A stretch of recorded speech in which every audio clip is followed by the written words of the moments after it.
he couldn't get to it. He just, let me tell you, but I won't get to it. It's like, come on, get to it already. That's like.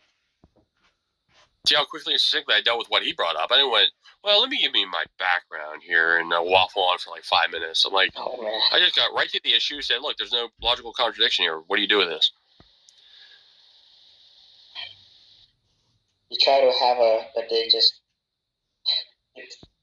monologue. It's just, they just take time with, like, dude, get to it already. It's like. Yeah, we're not here to spin wheels, you know. And when people are blunt, see how you took that? Is why are you getting angry, man? I go, I was just blunt with them. No, you're more kind. I'm more harsh. People haven't heard me get it. Well, there's an instance where I got angry with people, but that wasn't me getting angry with them. This is me just trying to rein them in, say, listen, stay focused. If we were writing this down on paper, watching the flow of thought, I go, you're the one going off the railroad tracks, rationality here. You just want to, look for some alternative route. I go, we're staying on the train tracks here. So as a result, I gave you a rebuttal on the train tracks. You started off with these premises. I'm still on those railroad tracks. Gave you a fourth premise, but you didn't biblically take it into account, and you still didn't show any A or not A. So I throw it back to you. We're still on the train tracks rationality on this argument, right? Good. Then still retain, doing an internal critique here, showing some logical problem. Okay, but that's been answered. So he's thought I got to bring up some other new topic, some red herring. I'm like, are we moving topics now? Oh, I like, please throw the red flag. Let me know we're shifting topics here, because you'll make it blatantly obvious that you are. You just want to minutely do it here as if no one will pick up on it. You go, well, I'm just too sharp for that. I'm not going to let you get away with that. I don't care if he doesn't like it. It's really, look, you're doing disservice to other people. You want to come in laying out this logical problem of evil. If it's been refuted, just say, okay, that answers it for me. I want to talk about some new topic, Matt. I go, fine, we can. But I thought that's the first thing you wanted to bring up.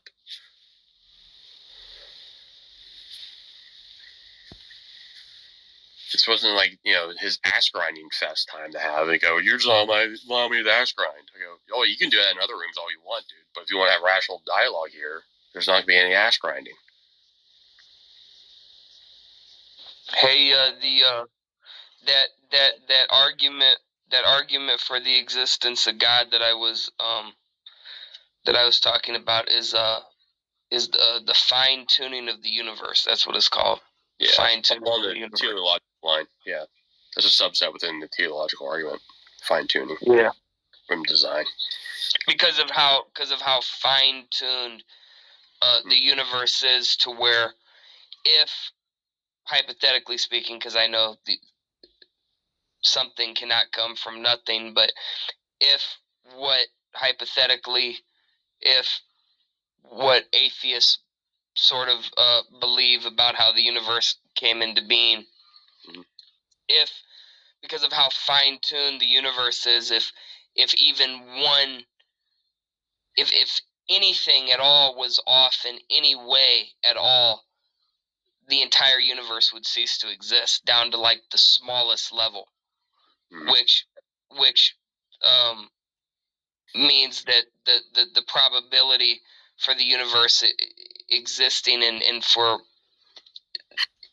nothing to be off at all, but because of how fine-tuned the universe is, it really just makes it makes atheism sort of like extremely that's true. Improbable, or I would say impossible. No, they'll still take those odds. They wouldn't play those odds in Vegas. They wouldn't play 1 to 10 odds. But against extraordinary odds, well, just right. If you happen to do that, they'll be like, well, we're not dealing with Vegas here. We're just dealing with evolutionary theory, so they have to hold that because that's what their theory banks on. Okay. Right. So, yeah, that's where they'll just deny the absolute improbability, but they wouldn't play those odds in Vegas. Yeah. I think in Vegas say, play these odds. Get this, exponential improbability to the nth degree, 10th power, or power 10 with 1,000 zeros after. Oh yeah, that's the way the universe did it. Absolutely improbable, but hey, we wouldn't definitely play those odds in Vegas, even at the craps table, Right. Yeah, less probability. Yeah, they waver back and forth between the things like that, you know. Yeah, because less probability. It's not like God does not exist. It's just they're basically saying that it's just less probability. So it's like the background information on all these. I just use my words like evidence. Just points to. But then it's like they only take one like maybe one evidence and out of the abundance all the evidence is out there. They're just like no, that's not evidence for God. That's probability. So it's just you just can't take them really seriously. That's just the probability argument right there. From there's no God that does not exist. The Christian government too, where it's like your mic went really distant. yep, it's switched right there. You sound like you're in a bathroom stall. You're very echoey. No, I'm in my room. Yeah. Oh, so Alice was complaining that Test Chad he wasn't invited up. Oh, okay, well.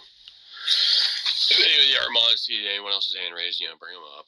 So have to whine and complain. They will have a different outlook.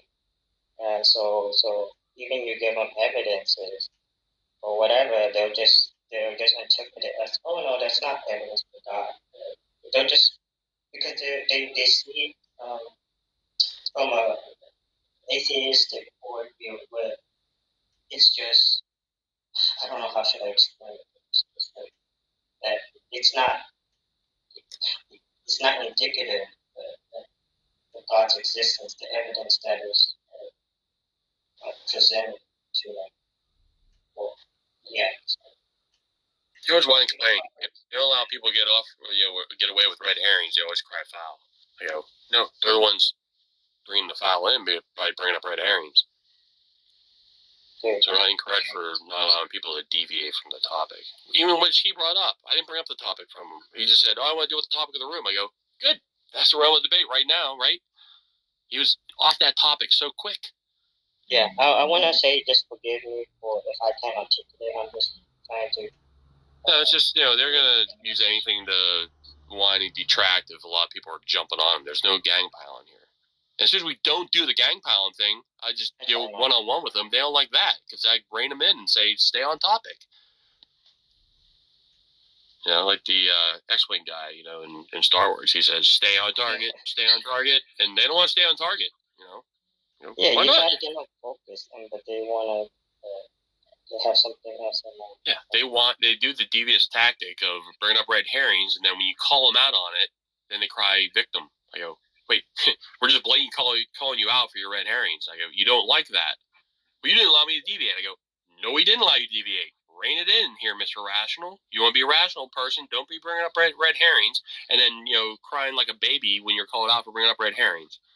That victim mentality doesn't work here with these clowns. Yeah, okay? Just get to the point. That's the thing. They don't get. They just want to fill that little bit of time, and then they're like, "Oh, don't worry about it." But we'll always get the keyboard warriors in here, just saying, like when their little tactic, fails, they have nothing but just whining, complaining like little diaper Indians. Yeah, you gave them time, man. That's the thing. You gave them time, but he kept. He just didn't get to the point already or something. No, he was shifting the topic. Like, does he not like certain wicked acts people do? So that's why God does not exist. Like, what's his point or something? All right, someone else raise their hand. Yeah, let's see what has to say. Listening to John explain the fine-tuning problem argument badly was insufferable. I wanted to blow my brains out. But yeah, the other guy had no idea when you asked him internal versus external. He doesn't understand the logical problems and internal critique. He didn't understand that. Yeah. So you just he destroyed himself. I mean, that wasn't really. He was throwing some punches, but I'm like, not one landed. It's like you're just flinging fists in the air. I'm like, dude, we're over here. Be glad to take that hit. Just try and hit me, If he is honest, he said, "I just want God allow people to do yeah, it's good to do it one-on-one. Otherwise, it's just become chaos. Everybody jumps in. And you gotta jump, stop. Everybody cries, stop, and then it's like No, we're not doing dogpiling from our perspective, and they're not allowed to come in and dogpile us either. So it's going to be one at a time, back and forth. You bring up an issue, I can pass on to one of my other brothers. They want to chirp in at some point, but we were just right within the first few minutes of the discussion there. He said, "Hey, I want to deal with the room title." I'm like, "Okay, I'm game." I mean, he just quickly fell flat, like very, very quickly within 5 minutes. I'm like, dude, you got to come in with something better than that. Just face planting within the first 5 minutes ain't a good start. Yeah, we were waiting for that. I was thinking, okay, he's gonna get to it, and then I'm like, he's not getting to it, and then okay, maybe he'll get to it now. No, he's not getting to it. He just kept whining or something. They do that. If they want to bring up the sophistic tactics of bringing up red herrings, and that's the number one blatant fallacy they'll engage in. If you're not astute to it, they'll try and steer it another way, and then someone else goes along with them. They're like, "Ha, got him." See how easily I can switch topics. And if you don't allow them to get away with that, then they start barking at you. Why let me just spin the topic any way I want to? Because we're on this topic, dude. You can stay on that for less than 5 minutes. What's your problem, dude? Come on, wake up. Yeah, I mean, man, I could just said, okay, is that your only issue? Okay, well, it was answered. We bottle it, and that's it. That's the end of it, really. So that's what I said. Are we moving on to something else now? Do you have a counter rebuttal to what I brought up? It was like deer in the headlights. Yeah, you just got dude, you're in the middle of everyone in the audience. He just asked you, "Are we done with this, or do you have an actual response, or do you want to spin some other yarn or something else?" Yeah, he's like, wait for it, but then he just kept he's deflecting and delaying. No, he's bringing up a blatant red herring. He was bringing up that stuff he couldn't get the fast trade. Well, these other religions come before Christianity. I go, wait, biblically, dude. Once again, he's not even engaged in the principle of charity. I go, if you're going to steal me in the Bible, where's the Bible take us all the way back to? The beginning. He shouldn't have been whining about that. It's merely, well, that's a good point to bring up, man. I should be steelman you. Thank you for that. We got whining from him. I think he'd do better explaining, we asking him his worldview. I think we're not on that yet. No, because that's buying into those red herrings. I go, we're not that dumb. Okay, I'm just saying, look, we can bring that up later on, but we're on this topic right now.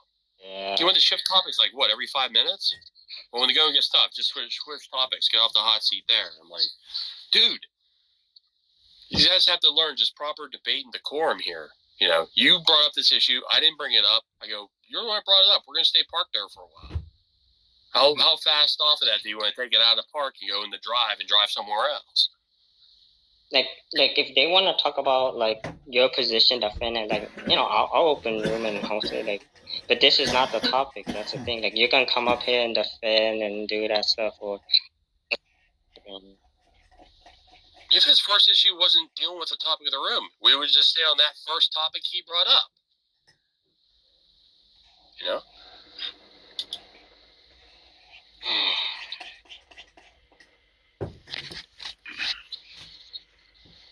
Oh, yeah, I wanted to bring up something too, and I was watching Greg Moss, and he talked about there's no logical problem. Is there was it psychosis or psychology or something about that?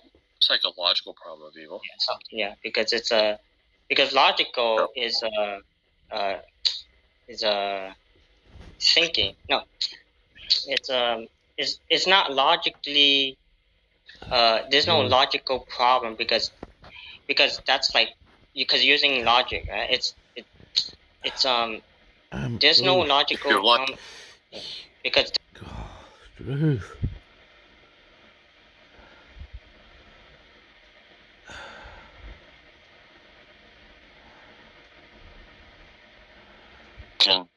Is that your position, Tom?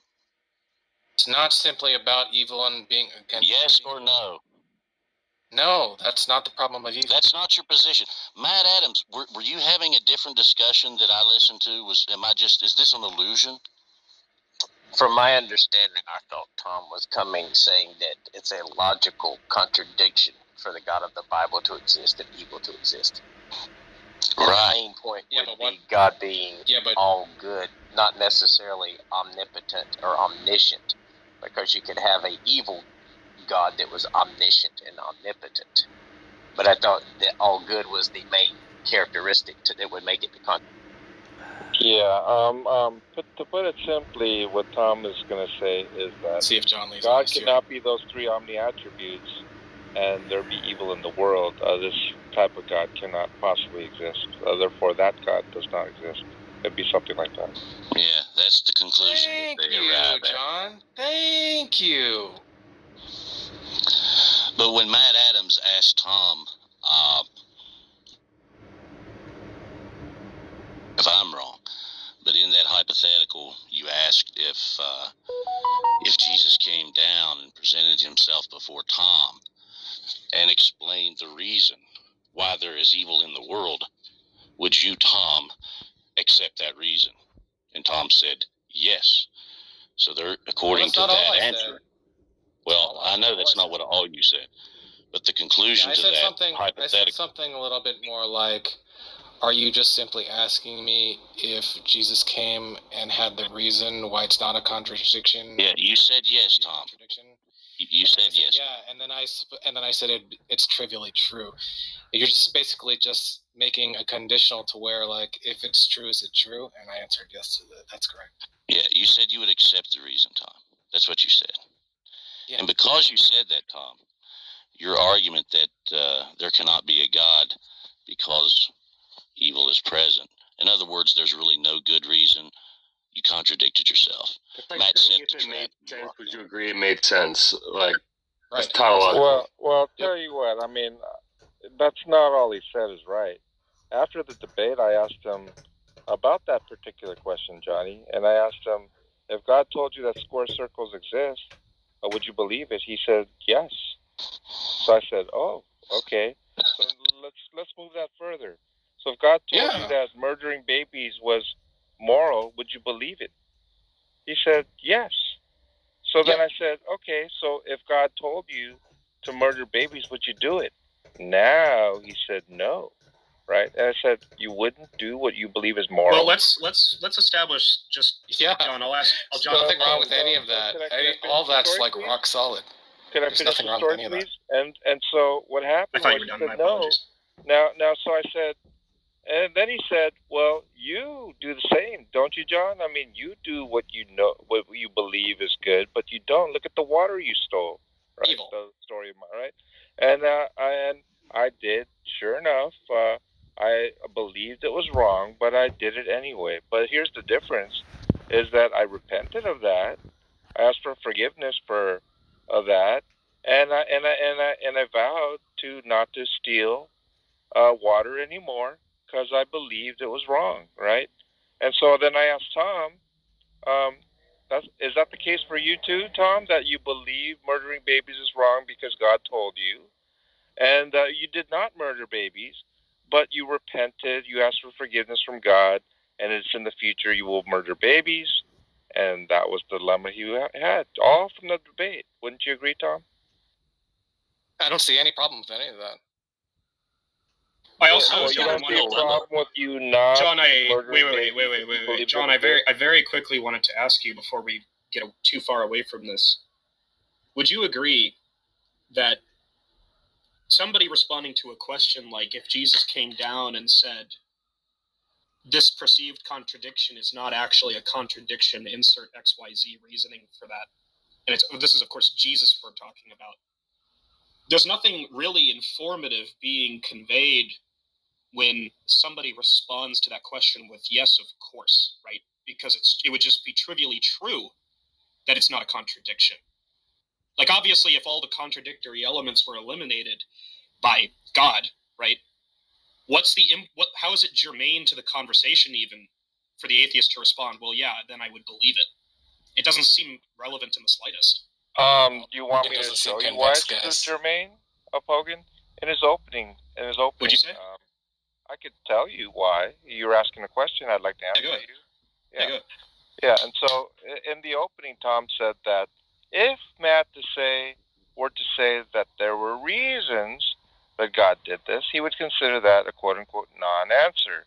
This was his statement, and Matt never said God had reasons, but actually, unexpectedly, brilliantly, Matt asked if God Himself told you that there were reasons, would you believe it? And that's when Tom answered yes, he would believe it. He did not hold to what his opening was, that he would consider that a non-answer. You're alleging that Tom answering yes to that question poses a contradiction with his opening. And so like I said, if you run it through, so then he's accepting of it, right? Right, and so there's a little bit more to that. Just like Tom said, I had to really figure it out because it was based upon Matt's worldview of this God and so forth, and so I had to listen carefully. So then, can you believe how motivated these people are, Pogan? Tom, is it your belief that in responding to that question with a yes, you contradicted your opening statement? No, I was actually just charitably entertaining a hypothetical in which it was just stipulated that X is true. Therefore, asking me after that stipulation if X is true is just a trivial truth. So, John, John, real quick, let me ask you this: if somebody for whatever reason, states belief X, and then you present a hypothetical leading to a conclusion, and they grant, just for the sake of argument, something that contravenes X, why would you then say that person has contradicted their actual position? Because like I said, Pogan, if God asked you commanded you to murder babies, right, told you it was good, would you do it? Let me repeat. I don't think you understood my question. Well, I mean, let me explain it. Let me explain. No, just let me. I did already. I'm just going to review what we because you're saying that somehow he's charitable and they accepted the hypothetical that Matt had out for him. Look, and that if I tell you that, look, I'm an atheist, right? So clearly, I hold to the truth of the proposition that God doesn't exist. If I'm then asked a series of questions where, to get to the conclusion of my opponent's argument, I grant, for the sake of that argument, the existence of God, maybe for some sort of internal critique, whatever, most people would not take it that somehow actually contradicts the original belief that God does not exist, merely because I granted, to be charitable, something in your argument. Right? That's generally how philosophical conversations proceed. You have to grant certain things in order to perform, for instance, internal critiques, right? In fact, by the way, a lot of atheists. I was almost done. A lot of atheists specifically try to show the non-existence of God by first granting that at least a baseline he exists, and then showing that the existence would pose a contradiction in some other way. But that doesn't mean the atheist has contradicted himself. Right. And so my experience with Pogan is usually the case that atheists will not entertain the hypothetical if it's uncomfortable. And they will say, I don't believe that God exists. They'll usually go that route, right? But Tom, he's not that petty, and he was willing to answer that question and I do agree that was charitable to entertain that question. Do you agree that he did not contradict himself? I don't agree with that whatsoever, and I'll tell you why. Because of the consistency. Now, JJ, right, when asked the question, if God told you that square circles exist, would you believe it? He actually said no. In the same time that Tom said yes, he would, because Tom is committed. To what? Hang on. Tom is committed to his answer. The reason I asked that was because of the debate, right? So when I asked Tom, if God told you that square circles exist, Tom said yes, whereas JJ said no, right? But I was more interested not what JJ said, I was more interested in what Tom said, because now that poses another question. It seems highly. So what I was doing was I was following the line of reasoning from the debate, right, to in the hypothetical to where now he's believing, because he has to claim that he would believe anything that God told him, And in the debate, I was going to believe reasons because God told me. This is Tom's excuse. It's just stipulated that if God tells me something is true, I mean, of course I'm going to believe it. Right, exactly. And It's like saying that if in an argument, if you stipulate something is true, followed by an additional set of premises, and your opponent, your interlocutor, agrees that the initial premise is true, even if they perhaps believe in all else being equal, it would be false. To then say that that person is somehow contradicting themselves just by being charitable. Yes. Look, let me finish what I'm saying, and then you can. Let me finish what I'm explaining. Hang on, Hogan. You already tried that. So I could ask you a series of questions. Oh man. If God told you the reasons why He permitted evil, would you accept it? Look, what I'm trying to convey to you before I was interrupted. Would you like to answer the question? How about this? I'm happy to answer the question after I finish my statement. No, sir. You answer the question, or I'm going to send you down. This is wow. If that's the way you want to approach a civil conversation, I'll just decline to speak further. So if you decline to speak, well, yeah. I mean, if you don't want to speak, then I won't send you down. Are you telling an atheist what they ought to do, John? No, I'm telling this is what the standards are, and it's his choice. Yeah, that's what an ought is. Yeah, no, it's his normative. It's his prerogative. It's normative. Normative standards. To adhere to the standards in the room, or I mean, you interrupted me mid-sentence to ask me a question, and I even said, "Look, I'm happy to answer it." Yeah, I don't think so. I told you that you either answer the questions or it's not going to be the case. And if you have a complaint about it, you can also, create a reaction room. You can send your complaints. You could tell other atheists. Any suggestions on the title of the reaction room, John? John, what would you like? I'm just trying to actually engage him, Tom, in a really substantive way, because this is substantive. I was trying to have a conversation with him. Johnny, just keep talking, bro. I mean, you realize how much you're talking? I'll tell you what. If you think I'm a little bit overbearing, then forgive me, because sometimes maybe I feel like I'm muted 50, 60 times and I don't get that opportunity. Bro, you have the mods, bro. Is that understand? No. Come on, dude. How often do I have mods? I used to have mods a lot. Pretty often. Before I stopped creating my own rooms. I used to go to your rooms, Tom. Remember? Yeah, but you abused the mods. That's why you got them taken away. Oh no, I don't. I didn't abuse my mods in a sense of. I don't think I'm abusing it now. To be quite frank, you've even said I probably shouldn't have mods in X situation because I'll send so and so down. Now you're starting to misrepresent me. I tried not to misrepresent you today, Tom. I mean, please. You have made statements like that. Please don't start to try to misrepresent me, sir. Today. It's not a misrepresentation, bro. I'm trying to be friendly. And I don't appreciate it when you start making statements that misrepresent the reality of what's going on. I'm not trying to do that to you. I'm not trying to misrepresent you. But I'm telling you, what you just characterized is not accurate. What ifs? But I do want, if you want to discuss the debate in a substantive manner, we can. I do genuinely. No, I mean, like, you're just. We don't have to. There's no point to it. I mean, your mind's already made up. I think you're just motivated beyond reason. I think it'd just be a fruitless endeavor.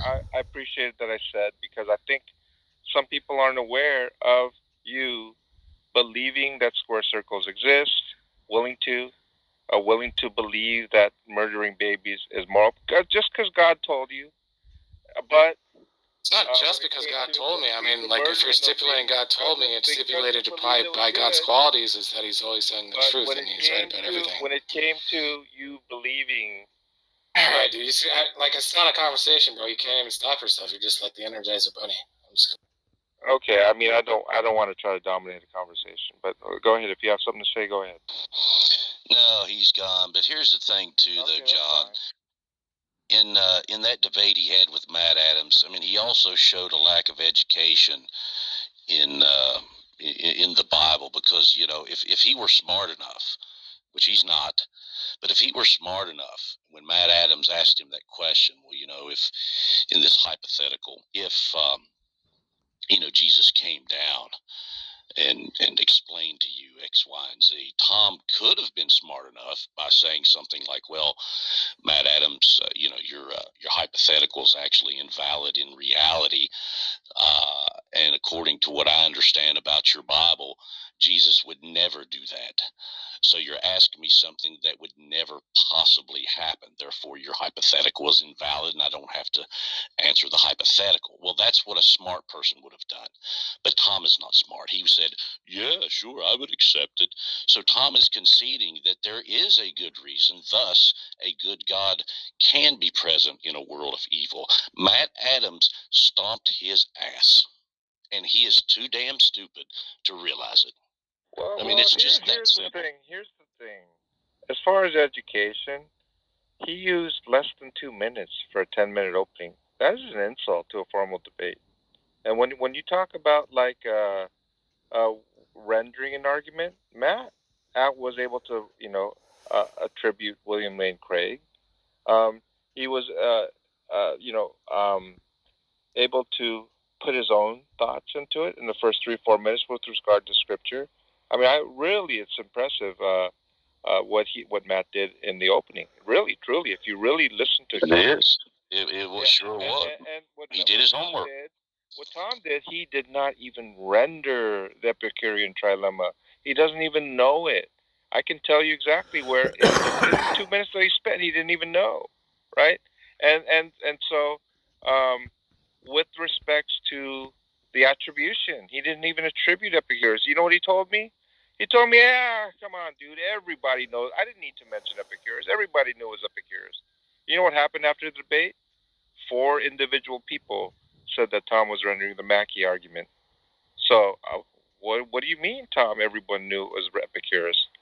Why did we have 4 individuals thinking that you're running the Mackey argument, which is similar but not the same, right? And so, yeah, that's all I'm saying. It is a true insult to a formal debate to just come in there and say what he did in the opening and think that's sufficient. And then further on down the line, would you perform fellatio or homosexual acts? I forgot exactly what it was, because I didn't kind of get that far. But I mean, come on. I mean, like, really? You want to make the debate about that? You want to go there? It's complete lack of respect for the debate, in my opinion. Substantively, I really think I literally copied every question down and the answer as well. I analyzed it, and I could literally be here and talk about it for hours, no joke. And I think, to me, I'm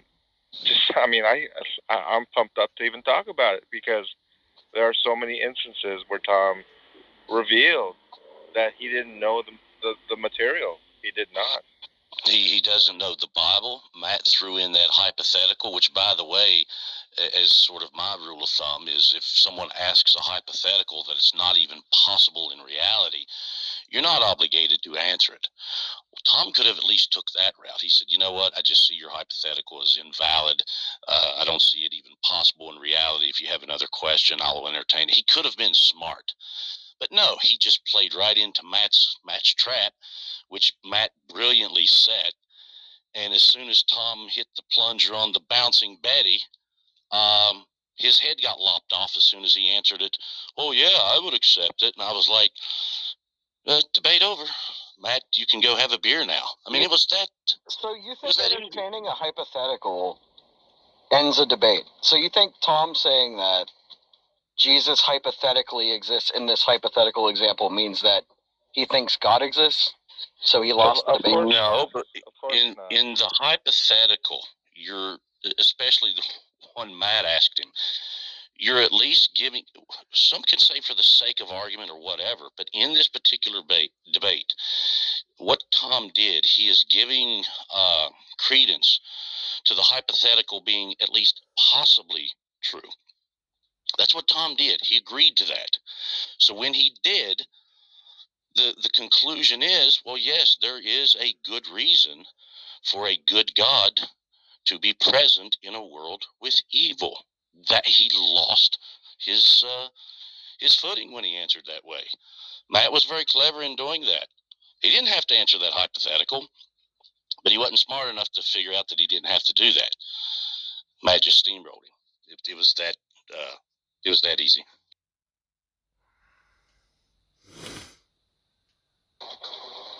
Do you think if that were actually true, that would be the general consensus of people who watch the debate? Smart people would think so. No, I already know the general consensus. I was actually in the live chat when that happened, and there was actually a poll taken. I believe it was a 1 if you thought Tom won, 2 if you thought Matt won, and I didn't even type in 2 because it would have been dishonest for me to even vote when I was, to be honest with you, I was just in there trolling, messing around.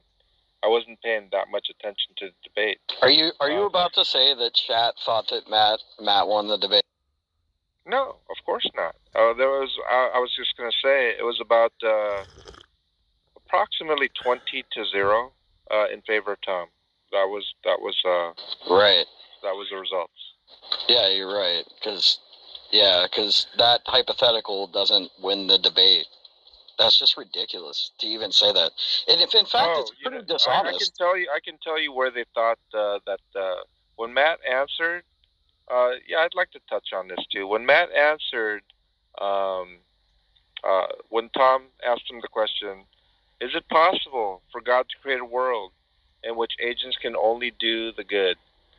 Right? And Matt answered, yes, right? Now, normally, right, if it was me, I'd go for the jugular. I mean, if my opponent, if I played the devil's advocate and I was Tom, this debate would be over with that type of response for Matt. But here's the issue, right? Just because Matt answered yes, which I believe is a mistake, right? When he answered yes, Tom didn't go for the jug. He didn't know how. He was inept, and what he did was he left an opening. He didn't even ask. Could God? He says, is it logical? And Matt said it's logical. Is there a contradiction? No, there's not. But here's the issue. Matt responded by saying, a world in which there's agape love is also logical. And he said that this is not only logical as well, and it's also possible as well, it is superior. This is what Matt said. So Tom opened the door for Matt to provide another logical scenario, which was actually better, which kind of in that part of the debate gave the room that that this is the world that we have, which is also logical but better. And Tom actually could have prevented that if he had the debate skills, and he doesn't. He just doesn't. And so in that particular instance, now, did Matt support his view on agape love? He did not. But Tom pretty much let him off the hook. And if it was a case that he answered, and if my opponent, if I was an atheist and I answered, and so my opponent answered yes, I can assure you I'm going to seal the deal and close it to where there's no, questions, right? But he didn't do that. And there's just numerous missteps that I could point out substantively where Tom just simply failed because he's not much of a debater. He's a great video guy. Now, Matt, this is out of his wheelhouse, but he does formal debates. He does his due diligence. He does his homework, right? Sometimes when you get into these rooms and interactions, he kind of stumbles, and that's why probably Tom underestimated him. When you get a formal debate, Mr. Adams is very formidable. I've known him many years, and people underestimate him every time. And this guy, no joke, he comes out on. I was pumped up for this debate because I know Matt. I know that he's not strong with the material, but he's a really good debater, and I think it showed. But of course, if you're in a room full of atheists, I mean, just imagine the William Lane Craig, Christopher Hitchens, Does God Exist debate at Biola University several years ago. I watched that live with a bunch of atheists. They thought Christopher Hitchens just slam dunked it, but it wasn't even close. It was not even close. William Lane Craig creamed him. Any atheist who was honest would have said that, and they did later on. But at the time, it was like 100% that the atheists thought that Christopher Hitchens won. Yeah, what Tom did is akin, I think, I think it's very similar that, for example, if I were saying, or you were saying, or any Christian would say that, God is real. That's my position. That's my statement. That's my claim. God is real. And then if an atheist comes along and says, well, Johnny, entertain this for a moment. Is it possible that God isn't real? And if I were to say, well, yeah, it's possible. Okay, my position of claiming that God is real just breaks down because I answered that question that way. This is akin to how Tom answered Matt. His position broke down. And Matt cleverly, here again, I think he cleverly set that trap. Tom was not obligated to answer that type of hypothetical. And secondly, as I said before, if Tom knew anything about the Bible, he could have told Matt, hey, Matt, even in your belief, that that's never a possibility to happen. Well, here again, he was not smart enough to do that. But, I mean, here again, the people that think Tom won that debate, they're just as uneducated as Tom is. I will say I'm getting ready to go to bed. I've been enjoying listening to y'all talk about the debate, but that was the big moment when my eyes lit up when he said yes to that. And I was surprised he said yes, because I was expecting that if he considered the existence of God being these omniproperties, and evil, I just assumed if he considered that a logical contradiction, he would have said, no, it's not possible because I don't accept logical contradictions. But he didn't say that. When he said yes, I was like, oh, okay, well, that's it then. So, yeah, I knew that was going to be problematic. Yeah, he gave you meat and drink with that answer, Matt. Yeah. Hey, Matt, just where'd you get that question from? Like, seriously. Like, it came to me. It came to me that morning. Literally, I had all the other list of questions that I thought were, oh, these are good questions, and that question was not even on the list. Just that morning, I was thinking about it. I was like, you know what? I'm going to ask him this hypothetical. What if all good God came, and actually first started it with Jesus, but then he kept wanting me to adapt it. So I said, okay, so what if God came to you, explaining to you why he's all good and why he accepts evil and why he allows for evil, the purpose he has for allowing for evil? Would you accept that explanation? And he said yes.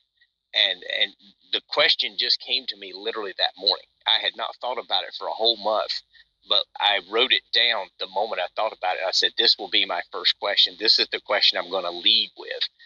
And if he answers yes to that question, which again kind of surprised me because I had a couple of other tricks up my sleeve. But I was like, if he answers yes to that question, then I just don't see how he can recover from that. And that's why I pointed it out midway through the discussion. And then I pointed it out in the closing statement as well, because when I went back and looked at it, I actually brought it up 2 more times after that, saying, well, you answered yes to this question. And I just don't think, I think the Christians noticed it immediately, but the atheists, it just kind of seemed to fly over their head. Well, I'd have to admit that when I was in the chat, it went right over my head, probably because I was busy, distracted, just messing around in the side chat. But when I actually saw the replay, I heard Johnny mention something about it too, like the day after. And but even after that, I actually watched it. Then yeah, you're right. It was very much a powerful moment in my opinion as well. And I wanted to seal the deal also by doing the follow-up questions. When I asked, Tom, if God told you that square circles exist, and when he started saying yes, it leads to a path of just complete absurdity in what he's talking about, and to the point where he would not do what he believes is moral. It got to that point. Yeah, hindsight 2020, if I had known for sure he was going to answer yes to that question, I probably would have started asking questions like that. I probably said something to the effect of,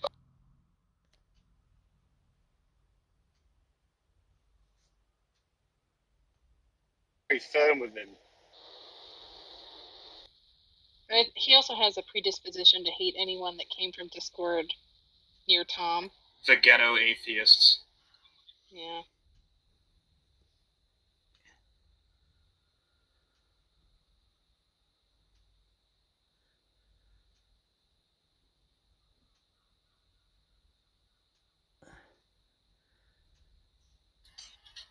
just find it amusing that he'll sit in rooms run by you guys for hours on end, right?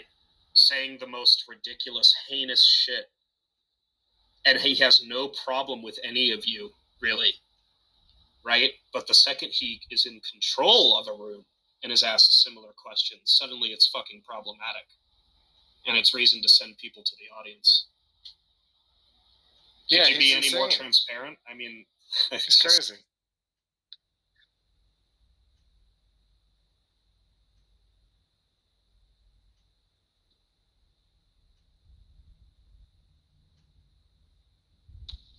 Hades says he treats you like that because you point out the bullshit without yelling at him so that he can't kill screen like he sometimes.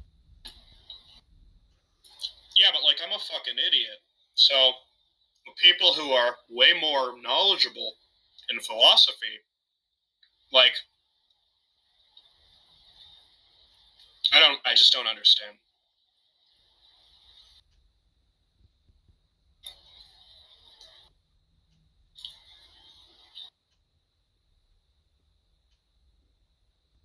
Like, what's his goal?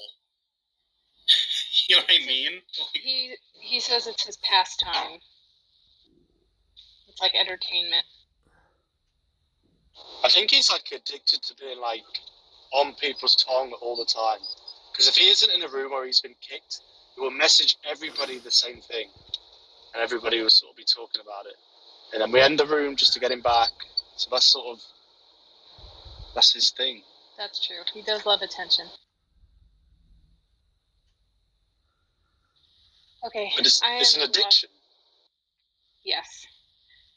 I'm logging off, but I'm starting my new job tomorrow, so I won't see you guys for a few days. All right, good luck. Take care. Good luck. Yeah. Bye, Jay.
Oh, Daniel's here. Tom, do you think Darth will miss being on your channel? Like, because you've sort of taken a break from them? Yeah. I mean, if he missed it, he would. Thing is, Darth doesn't actually like talk to anyone anymore. So it's just like, you know how many times I just like heard him just talking, having the same like. There's potential to have a good conversation, and then just like get stuck on the agnosticism bullshit, you know. Like if is there one fact, blah blah blah, you're implicitly. Well, it's just garbage. It's not interesting. But people hate to love him, love to hate him. So there'll always be the videos with the most comments, and they'll get the most reach. Yeah, but I mean, like, I need something more than just like him reading a script. You know, it's got to be a little bit more. She's just like, it's not even like a person. He's just like a text to speech bot at this point. The thing is, as well, like, he probably wins most of his encounters. If there is a winner. Yeah, I mean, that's not. I mean, most of the people he talks to. First of all, like I was telling people in the comments, you can win a debate with sophistry, and you can come out on top of a debate by using mods and stuff like that, right? But Darth is skilled in, like, you know, debate tactics, like maintaining control over the discussion, like, you know, redirecting the discussion to where he wants to go, you know, sort of being overbearing. Anyway, what's up, Enlightened One? Come on stage, bud. Yeah, he's good at all those things. So, I mean, I don't have a problem saying that. And like one. Oh, I actually went into his room earlier. I just did what he did. Just like, loser. Daniel, when's the last time you heard John that triggered? That was bad. That was from last night, though, because he kind of tapped out in a way last night. I think that was brewing over. He was so fucking livid. Wouldn't stop talking, man.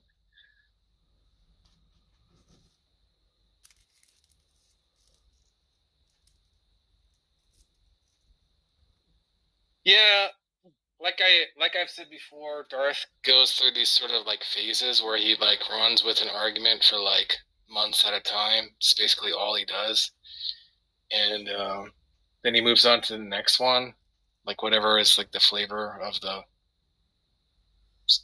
that quarter or something like that. But yeah, he's been going with the like agnostic thing, and it's just frankly, it's just boring. Yeah, something happened. Something happened where just for whatever reason he hasn't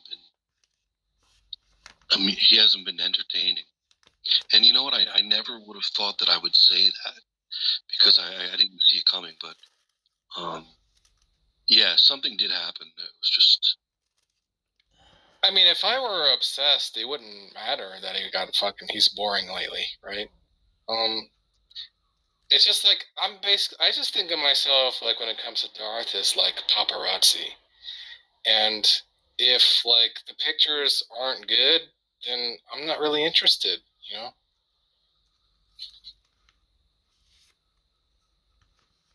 When was the last time you spoke to him? Was it when you was recording him in Discord? You thought he went away, and then you mic'd up, and he ran back to his microphone.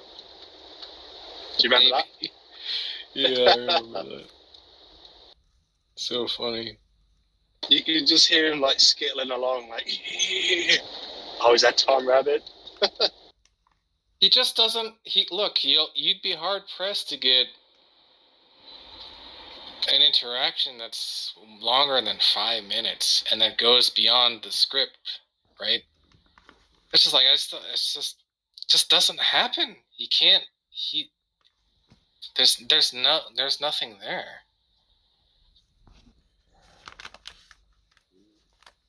I mean, occasionally he'll like sort of start answering questions and just randomly, he'll sort of like go off. Maybe somebody starts by asking him a question instead, so he can't say like, "Oh, well, I asked you this first." Or the sort of like planets have to align to where you get one of those interactions. But I mean, look, he's just boring lately.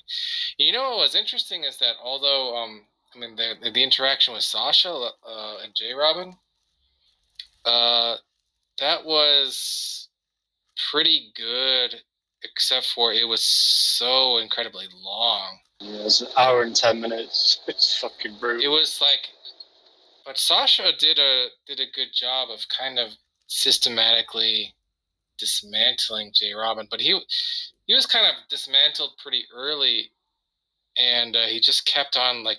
There's like, I went for a run or something, and there was like 20 minutes. I swear to God, it must have been 20 minutes where he was like, "Yeah, what unifies the Platonic objects?" And she was like, "Yeah, that there's a unification object." And he like wasn't understanding that for like 20 or 25 minutes straight. It was crazy, right? But it was like a death of 1,000 cuts, And then J-Ram just kind of gassed out. He does this thing as well, like somebody presents an argument, and it's like, yeah, how does that follow? I mean, no. How do you? He just sort of rambles. He's like, obviously it does follow because obviously there's an inference rule. So he doesn't. It's like it's just embedded in his mind that he has to ask how. I wish Pogan wouldn't have sent him down because that when that happens, he's just gonna look. The reason why he's doing that is because he's hoping that you send him down. Yeah. Right? So why would you ever give him what he wants? It's just like, because it was at the end of the conversation anyway. He seemed out of gas. That was the consensus of the room at the time. No, but he's like flailing like a madman. Like every second that it goes on, it's like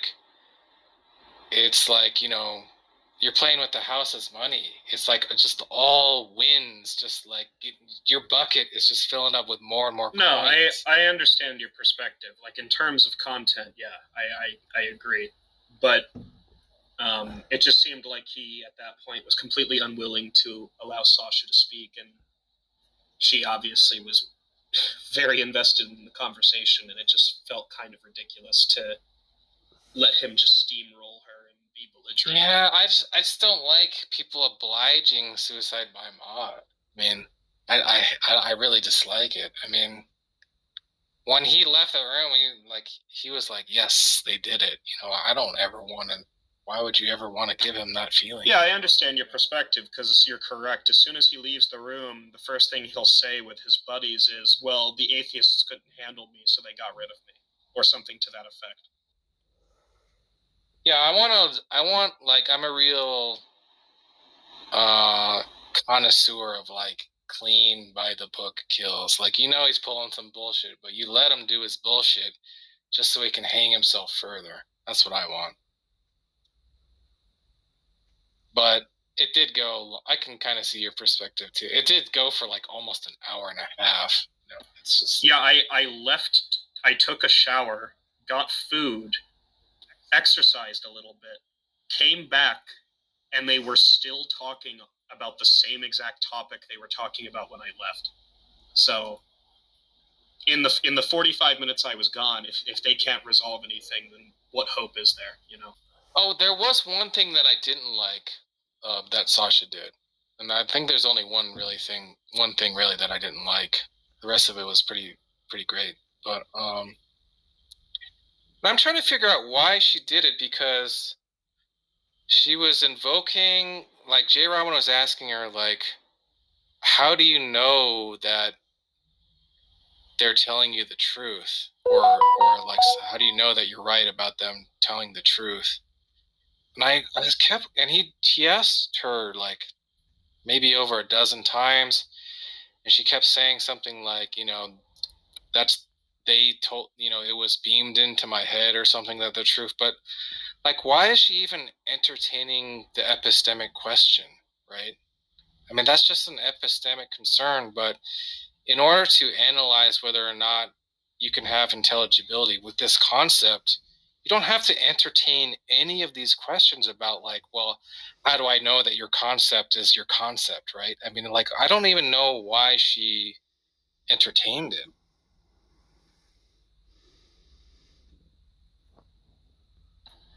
Yeah, I mean,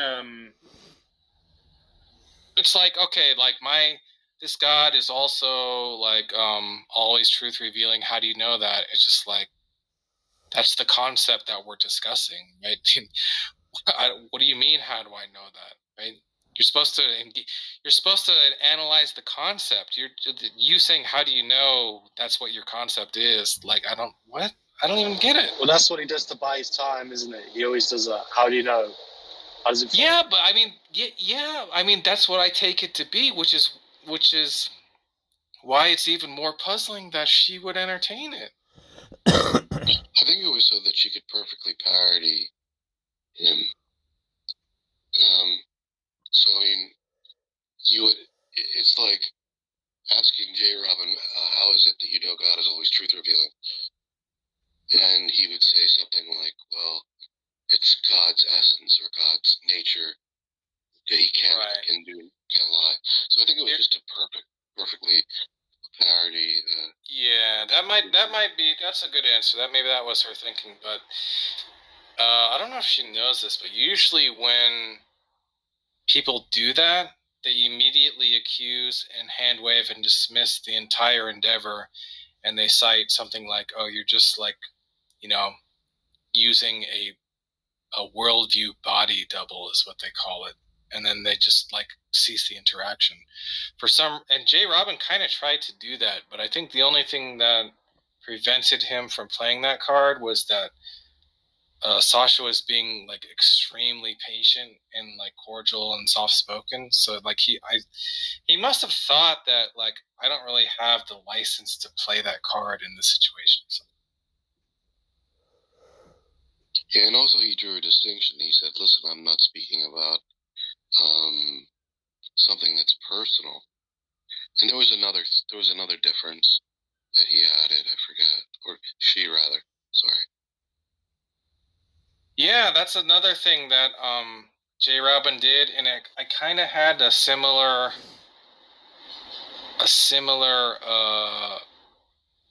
kind of moment with Matt Slick.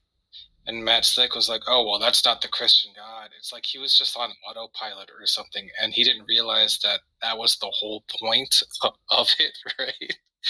Yeah, so I was like, "Yeah, it's not the Christian God." I mean, and then yeah, he was accusing her of like borrowing from the Christian worldview. None of that shit fucking matters. In fact, they could be all the same necessary qualities except for one that's changed, and that's all that fucking matters. If that one quality is different, well, then that's no longer the Christian God. Doesn't matter how many are similar. Doesn't fucking matter.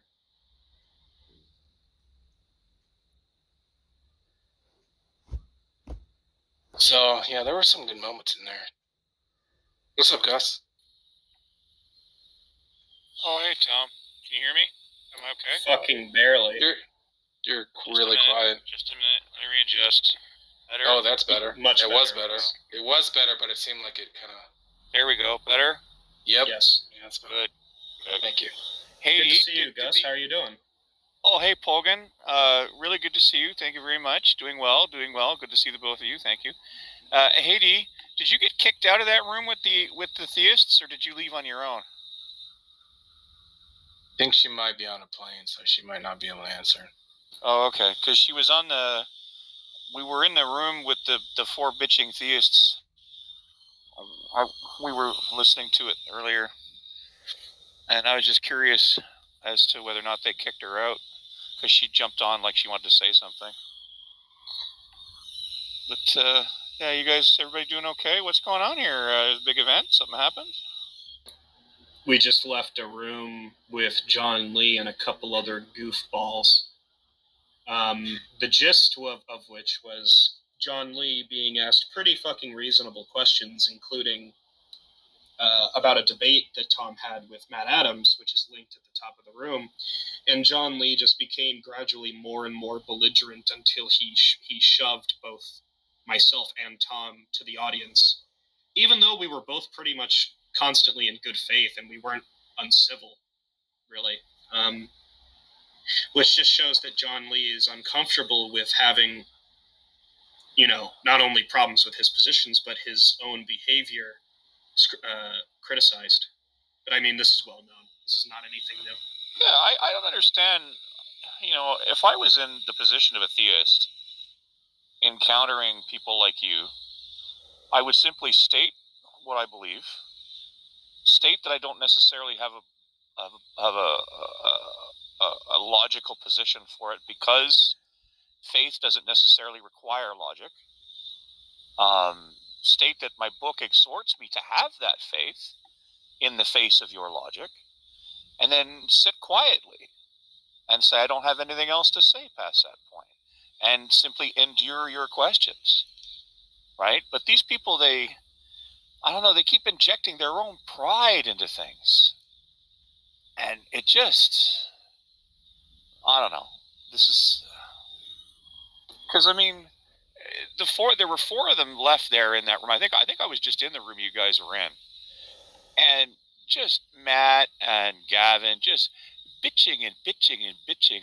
Oh, the atheists are always trying to get us in these gotcha things, and we try and explain to them, but they don't want to hear it, and they won't let us talk, and John Lee has been trying to explain to them 50 times. And I'm like, well, and I'm thinking to myself, if that's the case, then just shut the fuck up then.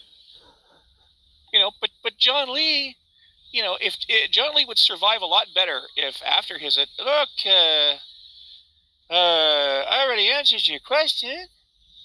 And they just, let it go. Just don't say anything.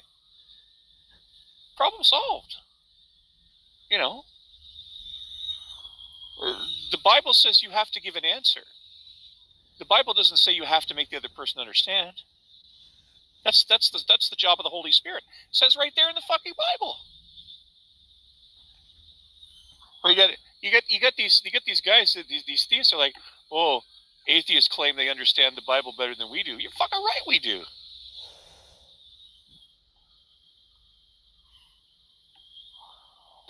I agree, Gus. Well said. Oh, thank you for saying so. Oh, by the way, I encountered on YouTube, what's this guy's name? Enlightened One?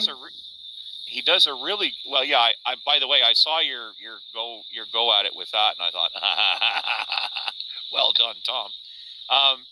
But there was a guy who's doing a strategic and tactical analysis of the Russian breakdown in Ukraine, particularly the logistical reasons for their breakdown, and he presents it basically as a basic PowerPoint. He's got an Australian accent, and his name starts with a P, and I wish I could remember who he was. Very spot on, very good analysis tactically of what's going on over there and the reasons for things, particularly the seeming breakdown of the Soviets' ability, or the Russian ability to break through in Ukraine militarily, despite presumably having a numerical and tactical advantage.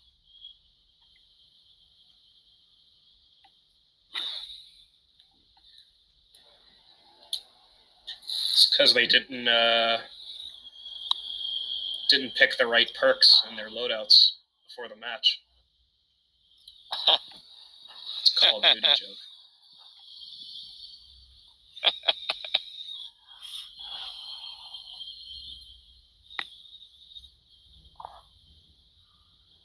At least fucking someone finds me funny. Jesus, tough crowd, dude.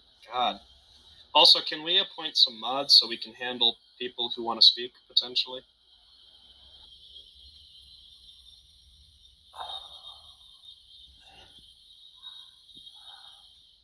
Yeah, let's get Squishy in here. What's the situation? Pull up the gang.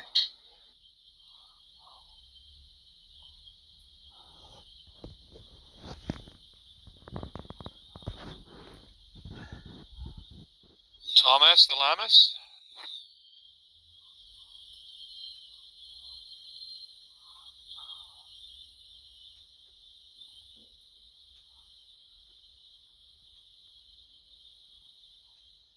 I guess Thomas ain't talking to us.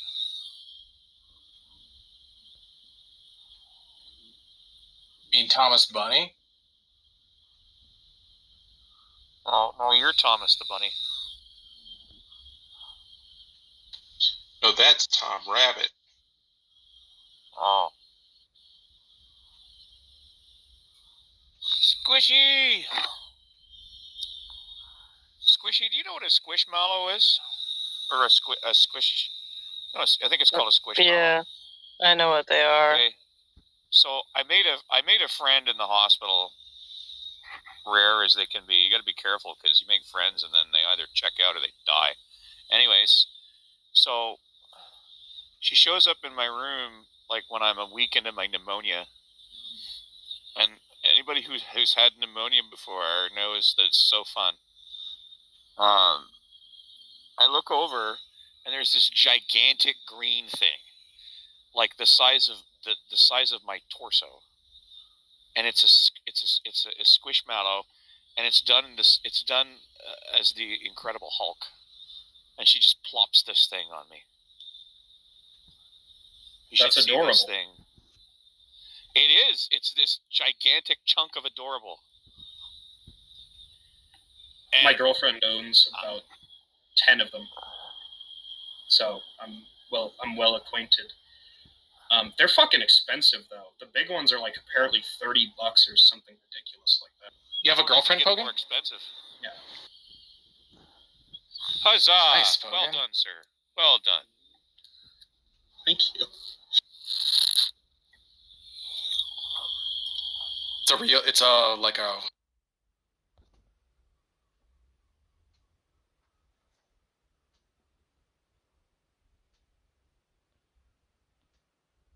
2 minutes straight without any rebut or anything, then what's the point? Like, let's ask each other questions. So there's one being to rule them all, to quote Lord of the Rings, and it's a triune thing. Explain. Okay, let's structure this a little bit. Do you want to ask questions later on as well, Gavin? You want to have a series of minutes for questions, and then you have a set of questions, or you want to have it more open? Sure. And how do you want to? I'm happy with with whatever Dominic wants. Yeah, let's talk about the triune. Let's talk about the triune thing here, because you're saying there's got to be this Why one. talk about the triune thing? Because the you brought it up. The topic of the debate, Dominic, don't be a silly boy. The topic of the debate is, does God exist? I know, and you brought up the triune God, and this is my time, by the way. This is my time to question you on that. Okay, where you go. Question away. I am asking you. You said let's not talk about it, but let's talk about it. You brought it up, so you said there's one being to rule it all, and it's a triune thing. Elaborate. It's not hard, and you know this. Christians believe in the triune God. That's three persons in one God. God the Father, God the Son, God the Holy Spirit. Okay, so what's the Holy Spirit? Because that's the one I think that confuses me the most. The Holy Spirit is the Spirit of God. So this is what troubles me. So why are we calling it this one thing, especially if it came down and incarnated itself into mankind that would divide it into two by nature? Yes, and is there a question somewhere here, Dominic? Let me try to decipher it. I have a question, Dominic. Do you know that this? Are you arguing that this triune God is logically problematic, contradictory? It just seems that if you're just going to ask questions, then you're really not having a position that his God does not exist, his triune God does not exist, and so it would be incumbent upon you generally to have an argument against, rather than sort of like fishing. In other words, it doesn't seem you have. But don't I need to understand? Yeah, don't I need to understand what I'm arguing against? Because I believe the title of the room is Atheists Don't Understand.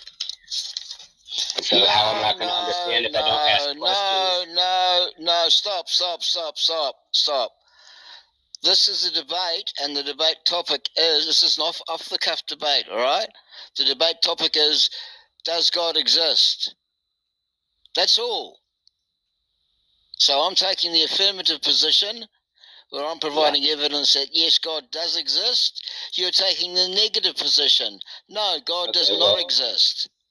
To concede to end of my time and give it back, I'll say that the evidence that you have provided has bolstered my position to not believe, because you haven't provided anything worthy of evidence. Yeah, I haven't finished yet.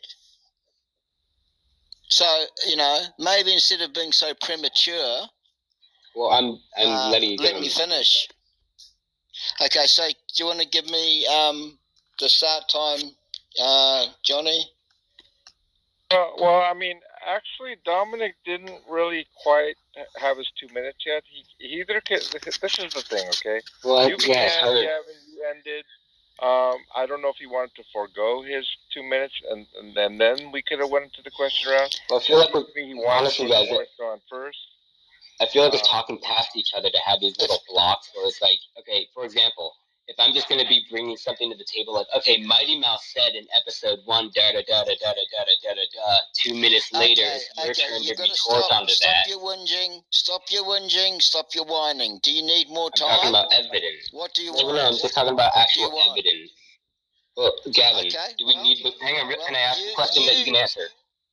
Do we need the Bible to know Jesus? Do we need the Bible to know Jesus? Of course.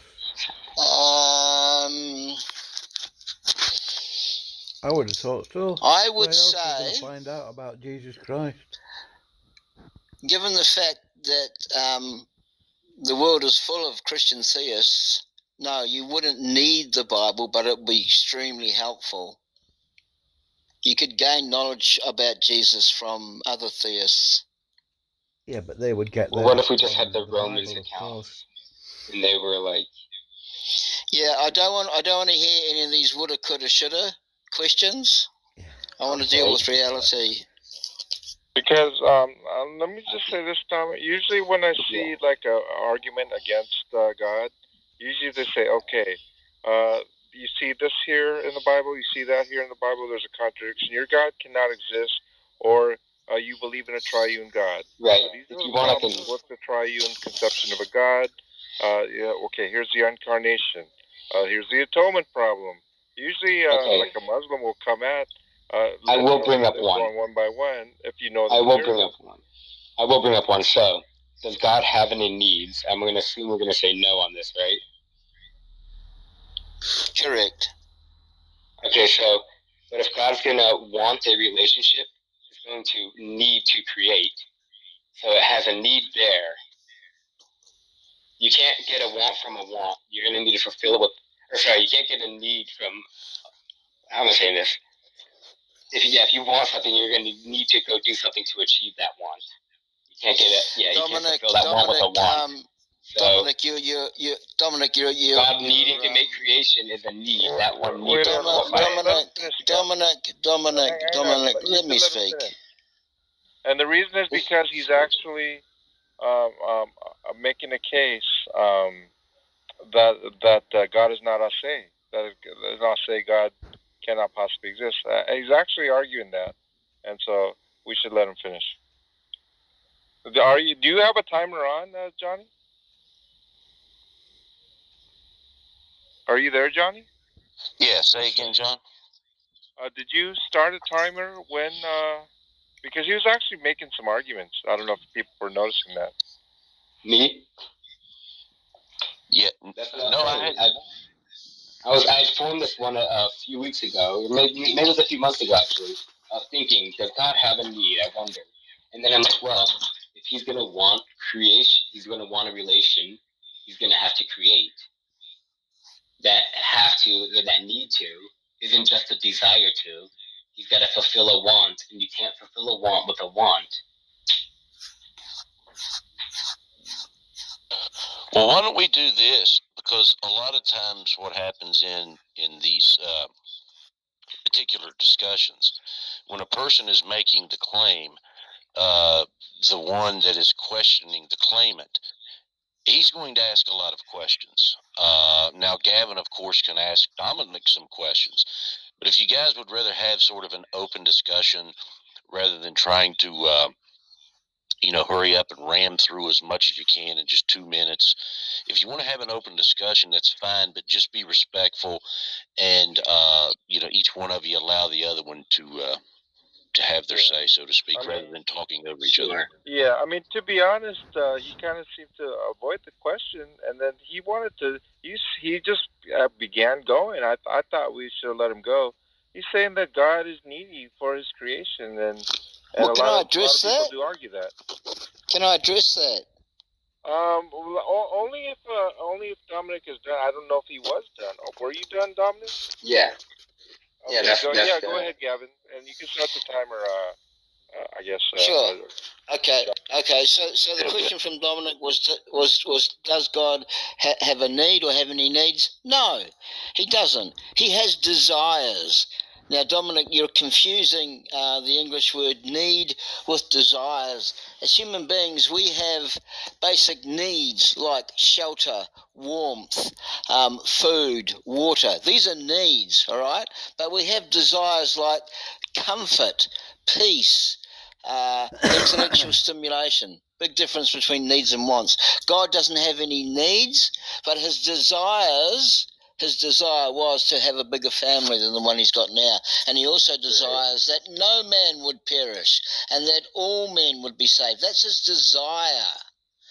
Right? I know, but So I think that's answered that question. Not really, because if I want a Slurpee from 7-Eleven, I need to go down there and get it. Yeah, you're confusing the words want and... No, I can't desire. Oh, sorry. You're confusing the words need with desire. Yeah. I can't desire a Slurpee if I want it. I need to go down and get the Slurpee. The Bible doesn't say anything about God needing anything, all right? He Sure, does say. Right, but that's why I'm formulating this. You guys wanted an argument, so I'm giving you one. Well, it's not a very good one because you're arguing for things outside of the Bible. So well, I'm just kind of analyzing this.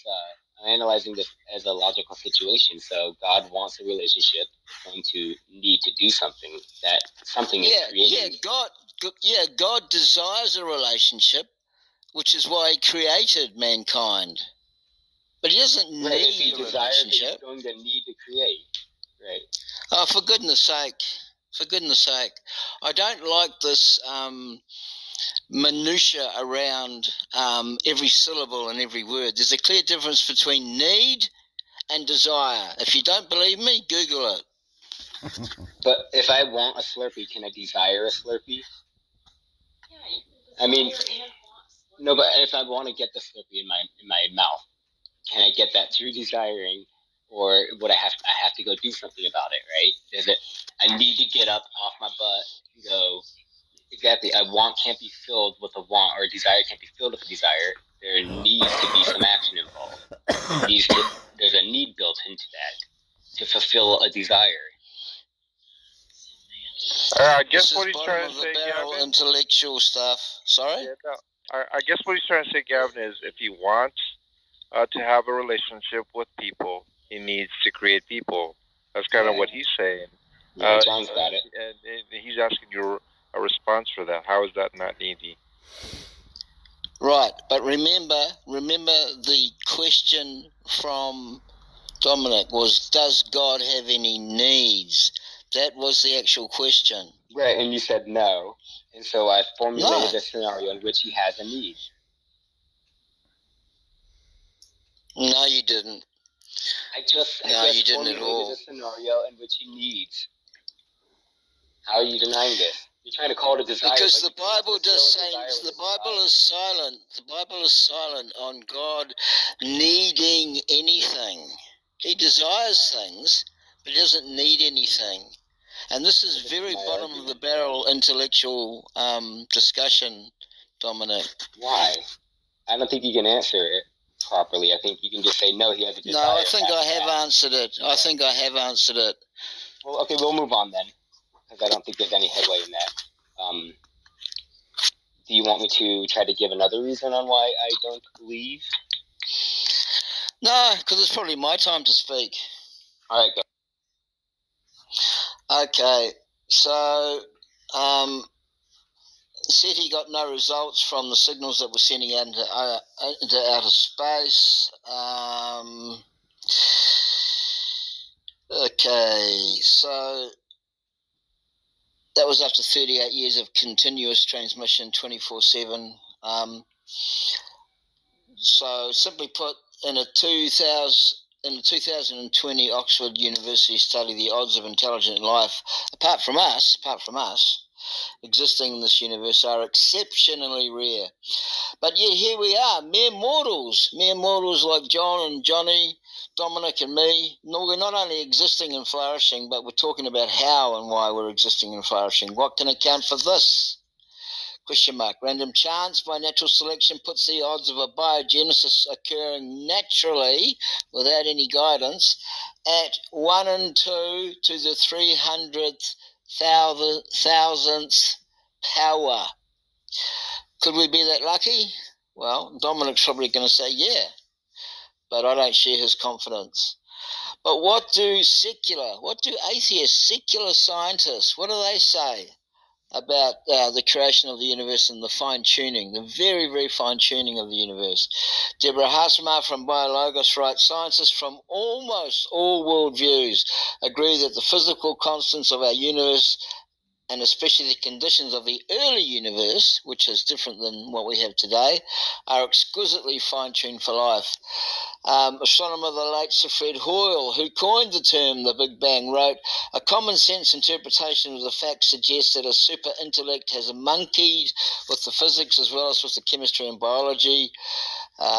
Secular physicist Freeman Dyson wrote, the more I examine the universe and the details of such architecture, the more evidence I find that the universe, in some sense, must have known we were coming. And finally, UK physicist atheist Paul Davies wrote in the New York Times, the faith scientists have in the immutability of physical laws has origins in Christian theology. And he also wrote, the impression of design in the universe is overwhelming. Even the late Christopher Hitchens, who's every atheist poster boy, conceded without question the fine-tuning argument is the most powerful argument of the theist side. And I'll yield there. All right, so actually the fine-tuning is probably one of the weaker ones in that it's insinuating that God has to tinker with laws of nature as opposed to just wiggle his nose and proof it into existence as he would do as an all-powerful thing. And so fine-tuning out the window. In fact, fine-tuning suggests a bottom-up dilemma to have to decipher, not top-down. And if you study emerging properties, you'll understand this better.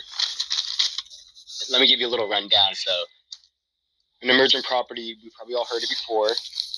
But if is there a question coming, Dominic? On, I'm not done. Dominic, is there a question coming? Is there a question coming?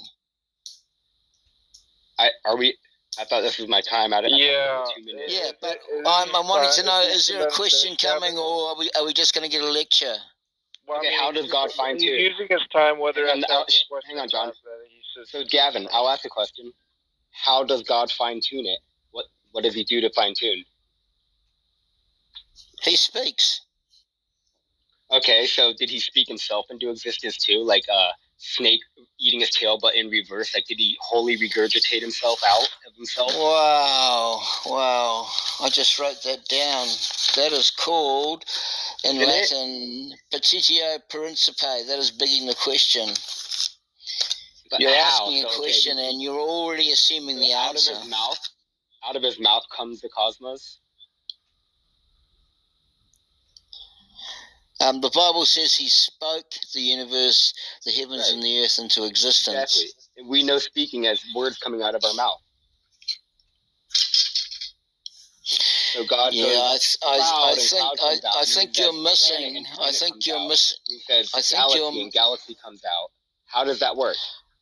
I think you're purposefully and deliberately missing the metaphorical meaning. I can ask you any question. Yeah, you can ask me anything you like. That's a question. And I've given you the answer. And so, by that logic, then he says planet, and planet comes out. So where's the fine-tuning in that? La comes out when he just says it. There's no fine-tuning. He just says it, and it is. The tinkering is the bottom-up situation. Yeah, it'd probably pay you to read Genesis chapter 1, I think. Probably wouldn't, actually, because there was darkness. Yeah, I think it would. If you want to intellectually engage, with any theist, if you want to intellectually engage with any theist, then it would pay you to read Genesis chapter 1, so at least you know a little bit about the atheist, about the theist side, okay? Let there be light, and it was good. And there was darkness over the water before there was light. Yep. Right. So how does that explain anything to do with the origins of time? Where's the explanatory power in that? Time. Hey, Einstein. Time started when the universe began. Hey, Einstein was humble enough to say he doesn't know. So what? So you're arrogant enough to say you do.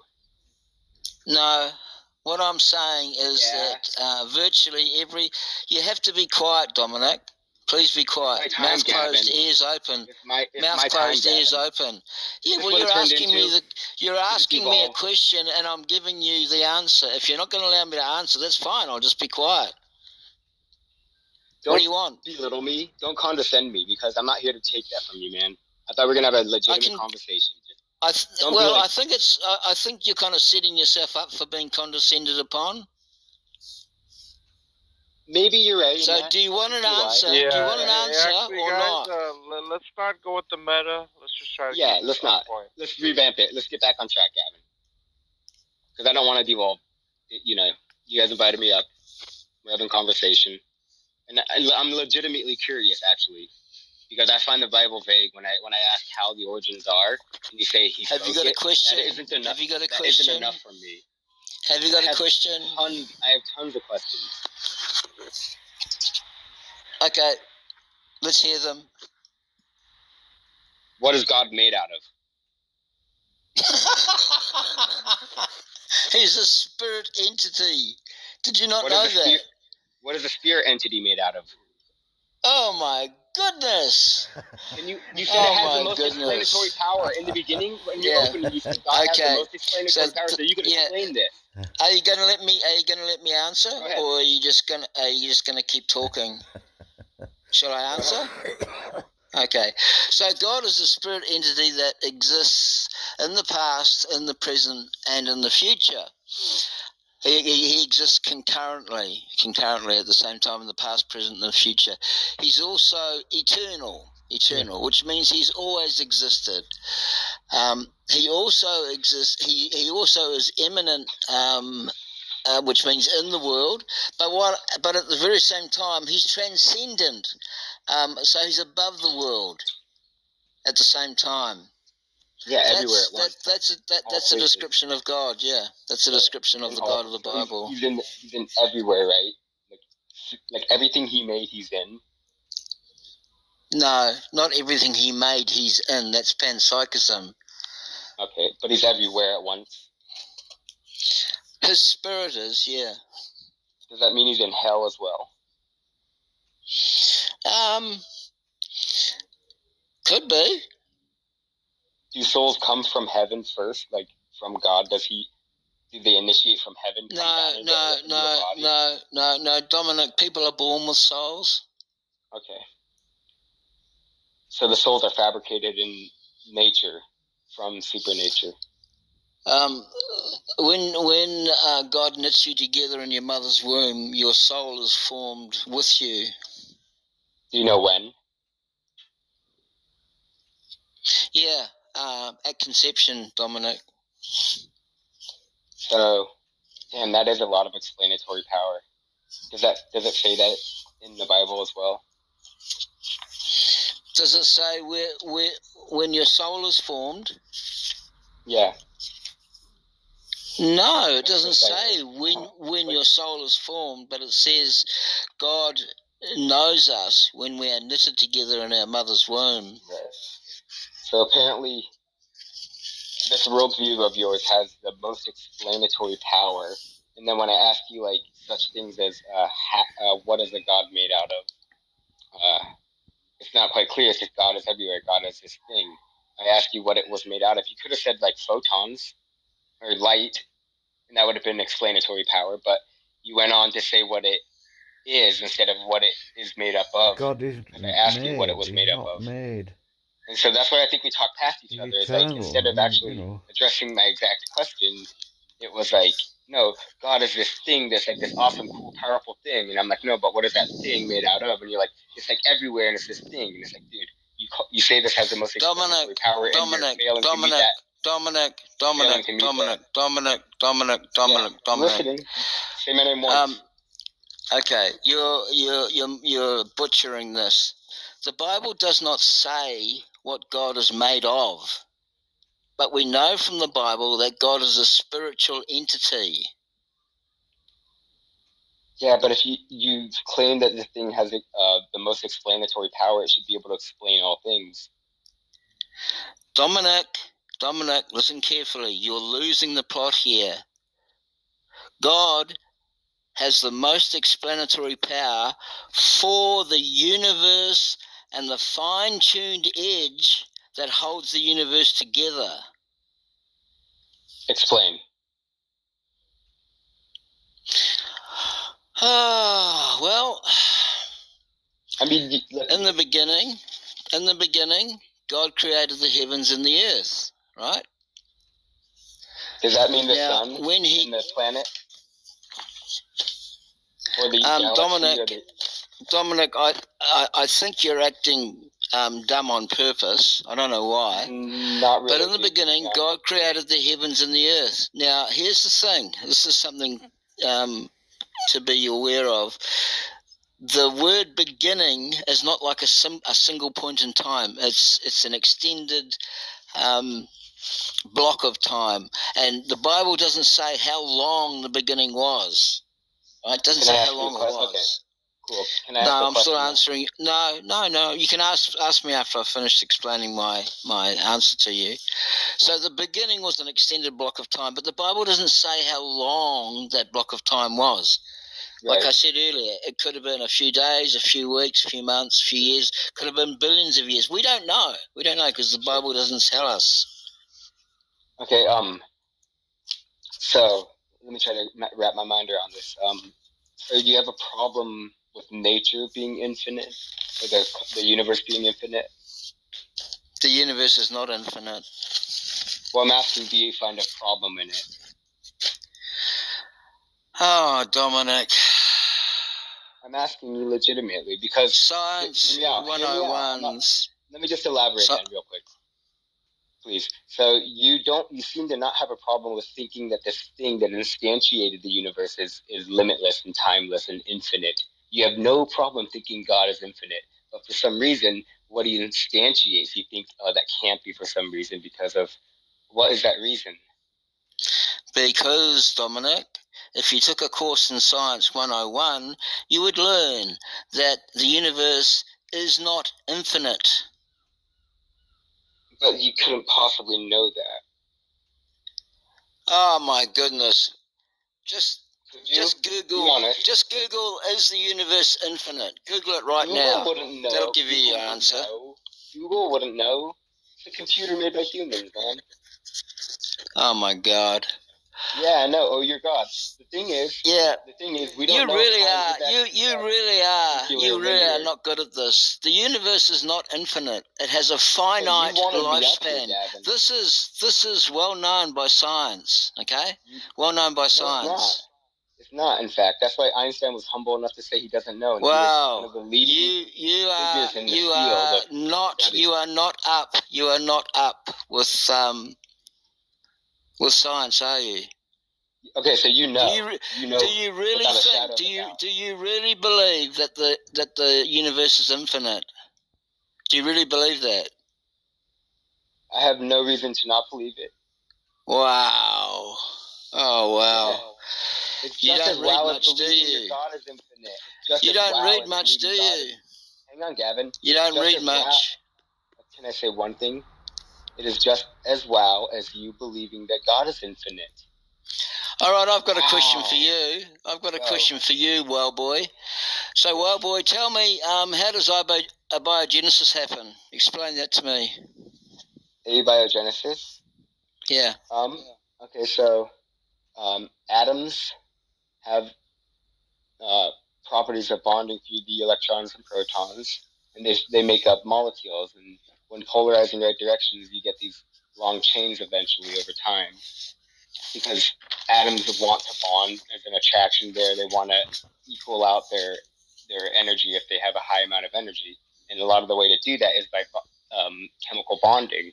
And over time, given enough chemicals and bonding and time, these lipid membranes would form together and form little bubbles where you had a controlled environment within that little bubble. Given enough time within that controlled environment, metabolisms can occur and different chemical reactions can occur that are more stable within these little lipid bubbles than on the outside natural environment in which the bubbles exist. And over time, those bubbles can then start creating themselves different functions to maintain these balancings of energies as they go.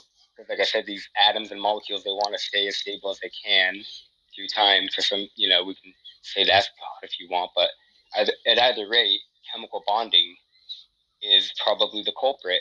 And until I think you can provide a supernatural explanation, we have no reason to not believe natural occurrences cause these lipids to bond and become cells over time. Well, it's easy to provide a supernatural explanation. Sure. But tell me, has abiogenesis ever been observed?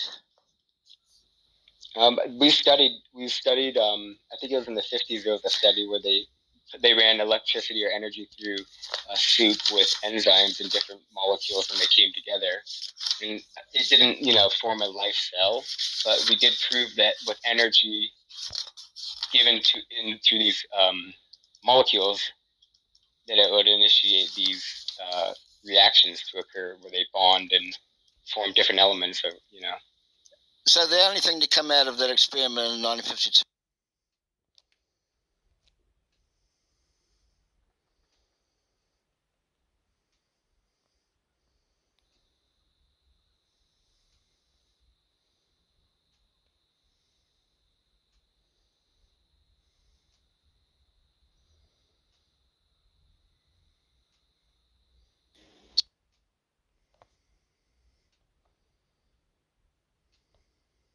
That's a real problem.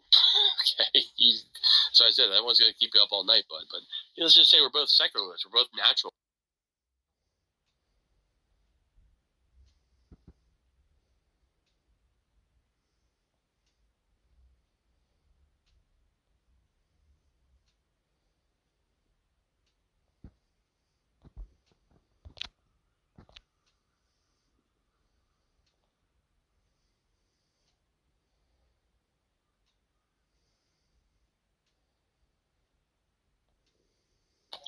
Okay, so Gavin, can I ask you then? So we're back at abiogenesis. It's the supermolecules. They want to start bonding and becoming these cells, right? Because we're talking about abiogenesis. Yeah. I bet you didn't. I bet you didn't even hear just what I said. You didn't even hear just what I said, did you? I'm not finished. I'm asking you a question. So.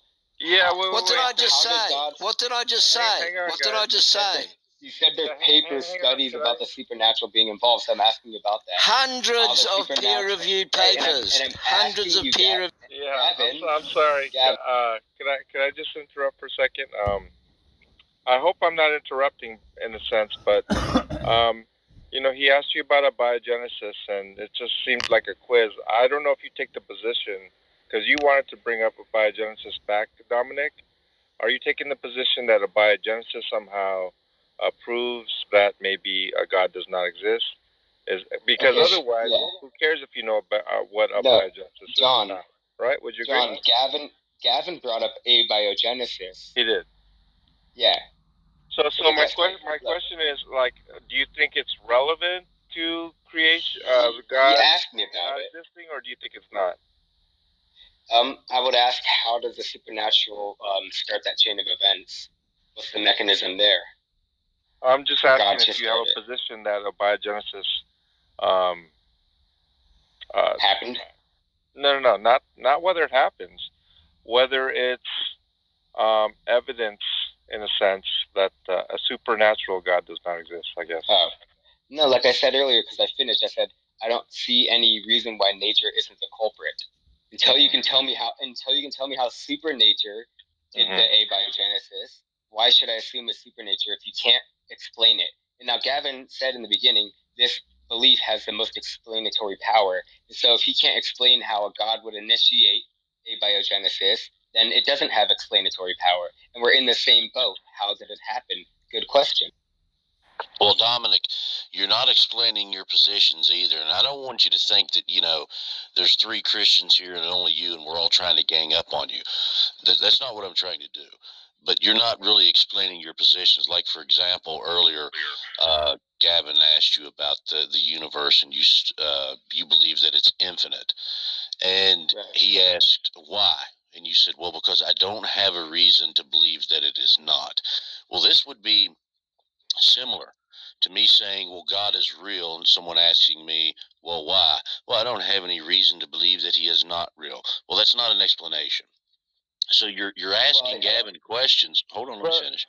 You're asking Gavin questions, but your positions are not being explained either. Well, I mean, let's be fair here, Johnny. You know, when Gavin asked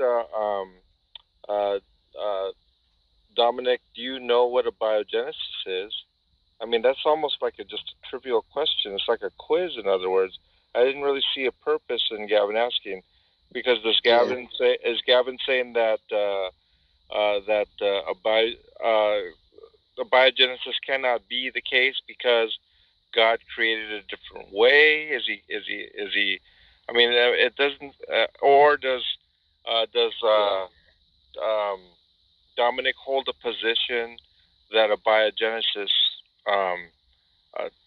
demonstrates in some way, or it gives evidence to, or supports the view that a supernatural God could not have done it, that it's a natural explanation, or something like that? And so I just didn't see the purpose of this discussion on a biogenesis. Now, if you guys could put forth your position, then you guys can talk about a biogenesis. Why don't you ask me about my agnostic atheism? Why not? Because, I've been asking you about your beliefs, Gavin.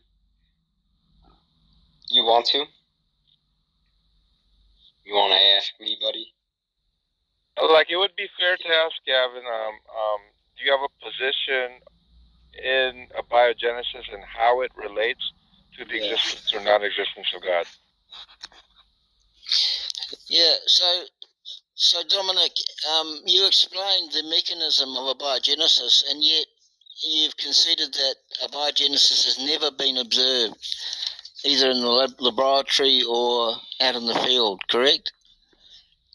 Yeah, not out in the field, actually. I didn't say. I said that we haven't seen it in the initial state, of course, because no human can time travel that far back. And like I said earlier, that we had some replications of, I think in the 50s, of why we even come to this notion we call a biogenesis. It wasn't that we're just making this up out of thin air. There were studies done to show how RNA and different fatty membranes come together, lipids come together, and they want to bond, and so eventually they're going to bond into these spheroid shapes, bubbles, right? Yeah, you're just saying the same things as you said before. So I'm not sure what you're trying to ask me about. Let's be clear. A biogenesis has not been proven or observed, correct? So what's the goal of this? You asked me about abiogenesis. What are you trying to get to with this? Does it somehow demonstrate your God claim? No. You don't answer my question with a question. Yes or no? Has a biogenesis been observed? No. I'm going with no. No. Right. No. So it's no. Yeah. So at least the theist has an account for the beginning of life, right? In really? Genesis, in Genesis, Dominic, I think your mouth needs to stay closed and your ears open, okay? Then God said, let us make mankind in our image, in our likeness, so that they rule over the fish in the sea and the birds and the birds in the air, over the livestock and over all the wild animals and over all the creatures that move along the ground. So God created mankind in his own image. In the image of God, he created them. Dominic, please, be quiet. It's long-winded, Gavin. Dominic, if you're going to continue to be disruptive... Well, what's the point of conversation if you're forcing somebody to be quiet? It seems like a power trip. So you can listen and then give your answer. The way we learn is by asking each other questions. Yeah, so shut your mouth until I've finished, and then you can ask your question. I know it makes you hard to tell people to shut up, but if you want an honest conversation with me, brother, let's just talk back and forth. Let's not do these little meta insults. I'm not insulted by you guys at all, by the way. You can call me meta, beta, zeta, troll, whatever you want. You can be as cliche as possible. and still, it does not support your pro-God argument. So I'm just going to finish here. So God created mankind in his own image. In the image of God, he created them male and female. And God blessed them and said to them, be fruitful, increase in number, and fill the earth and subdue it, etc., etc. So we have a mechanism for life. Etc., etc. Right? Wait, etc., etc. Hey, whoa. We have, the theist has a mechanism it sounds like you take it seriously, for life. and yada, yada, yada. God You made don't. Yada, yada, yada. You don't, yeah, okay? It's yada, yada, yada. Now, if you're going to continue to conduct yourself like an asshole, then this will probably come to an end. Let me step in here. Are we going by time, Johnny? Now? Are we? Because I'd like to respond. No, I didn't really have a time limit on this, but I was wanting it to be more of an open conversation. But with with one individual having a position or a moment to state their position, and if another individual wants to have a question, anyway, they can have a conversation. Gavin, ask me as long as they're not stepping over each other. How about you wrap it up in me about my 30? How about this, Gavin? You spoke most of the time. Could you wrap it up in about 30 seconds or less, and then John, real quick, Gavin, ask me about my view. And then maybe Dominic can have a couple minutes after that. How about that? Yeah, sure. So, the theist position remains strong. The atheist position is incredibly weak. It has no explanatory power. It has no logical coherency, no internal consistency, and it's certainly not conceptually parsimonious, nor empirically adequate, and it lacks any explanatory power. Because I asked my unlearned opponent what was the mechanism of abiogenesis, and he conceded that no, abiogenesis has not been witnessed, has not been seen. Okay. So the atheist position of life comes from non-life is just a false claim. Okay, that's 30 seconds. All right, Dominic, you have 2 minutes on your reply. All right, so my agnostic atheist position stands strong because he failed to explain anything really aside from God done it and own works. Maybe you can explain, Gavin, why gravity is important to the existence or non-existence of God. Sure. Well, gravity is one of the four fundamental parameters, along with the electromagnetic force and the strong nuclear force and the weak nuclear force. These forces, these were all created, or they all came into being at the point of the what Fred Hoare called the Big Bang. And as the universe expanded from this Big Bang moment, gravity appeared, but gravity pulled on matter, all right? It pulled on matter, and it gathered it into clumps that eventually became stars and galaxies. But gravity would have had to have the precisely exact amount of force. If it was too strong, it would have pulled everything together into one large ball, which would have been a disaster. But if it was too weak, hey, you don't say anything until I'm finished. I know you can't help yourself, but you're going to have to sit on your hands. So, if it was, shut your mouth. So if gravity was weaker, young boy, the expanding universe would have distributed atoms so widely that they would not have gathered into stars and galaxies. So that had to be right at the perfect gravitational force. Otherwise, the universe would have been untenable, totally untenable. Now, gotcha. Now here's the thing. Okay. There's a now. Here's the thing. There can't be a now. If he's going to bloviate John. Hey, asshole, I agree. This is BS. You can't go now. Now, the question is, now. Let me speak. Hang on, guys. A little excited here. Okay, so it seems to me that Gavin is trying to talk about gravity for some kind of fine-tuning, right? And about So, do you have a response to that, Dominic? In a sense of yeah, it sounds like he's an cherry argument picking against science. fine-tuning Because none of this is in the things like Bible. that.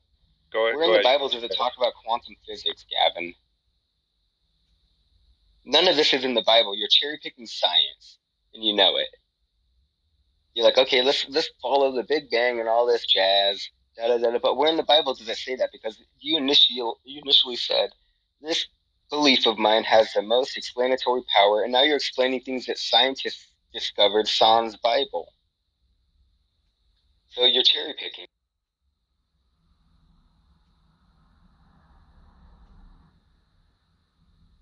You don't think that he could use the science to say, well, not that he can't to use suggest it. that Not God that he exists? can't. It's not that he can't use it.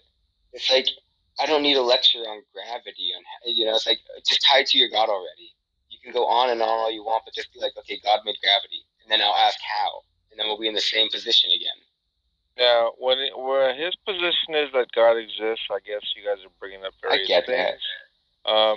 I don't know if you're familiar with the fine tuning argument. No, we refuted that. Like God, if fine tuning is a thing, then that's built bottom up. It's not a God who can twinkle his nose and just speak things into existence. Fine tuning requires evolution, not a top down authoritarian figure that's gonna magic wand everything or whatever. Fine tuning is the last thing you guys should use that supports any case that you may have for a supernatural entity. Supernature does not need to fine tune nature. That saying that supernature is having to tinker with tools within nature to fine tune to get to a certain specific, there we go, perfect, boom, life can exist. No, that's bottom up. Okay. Do you have a response for that, Kevin?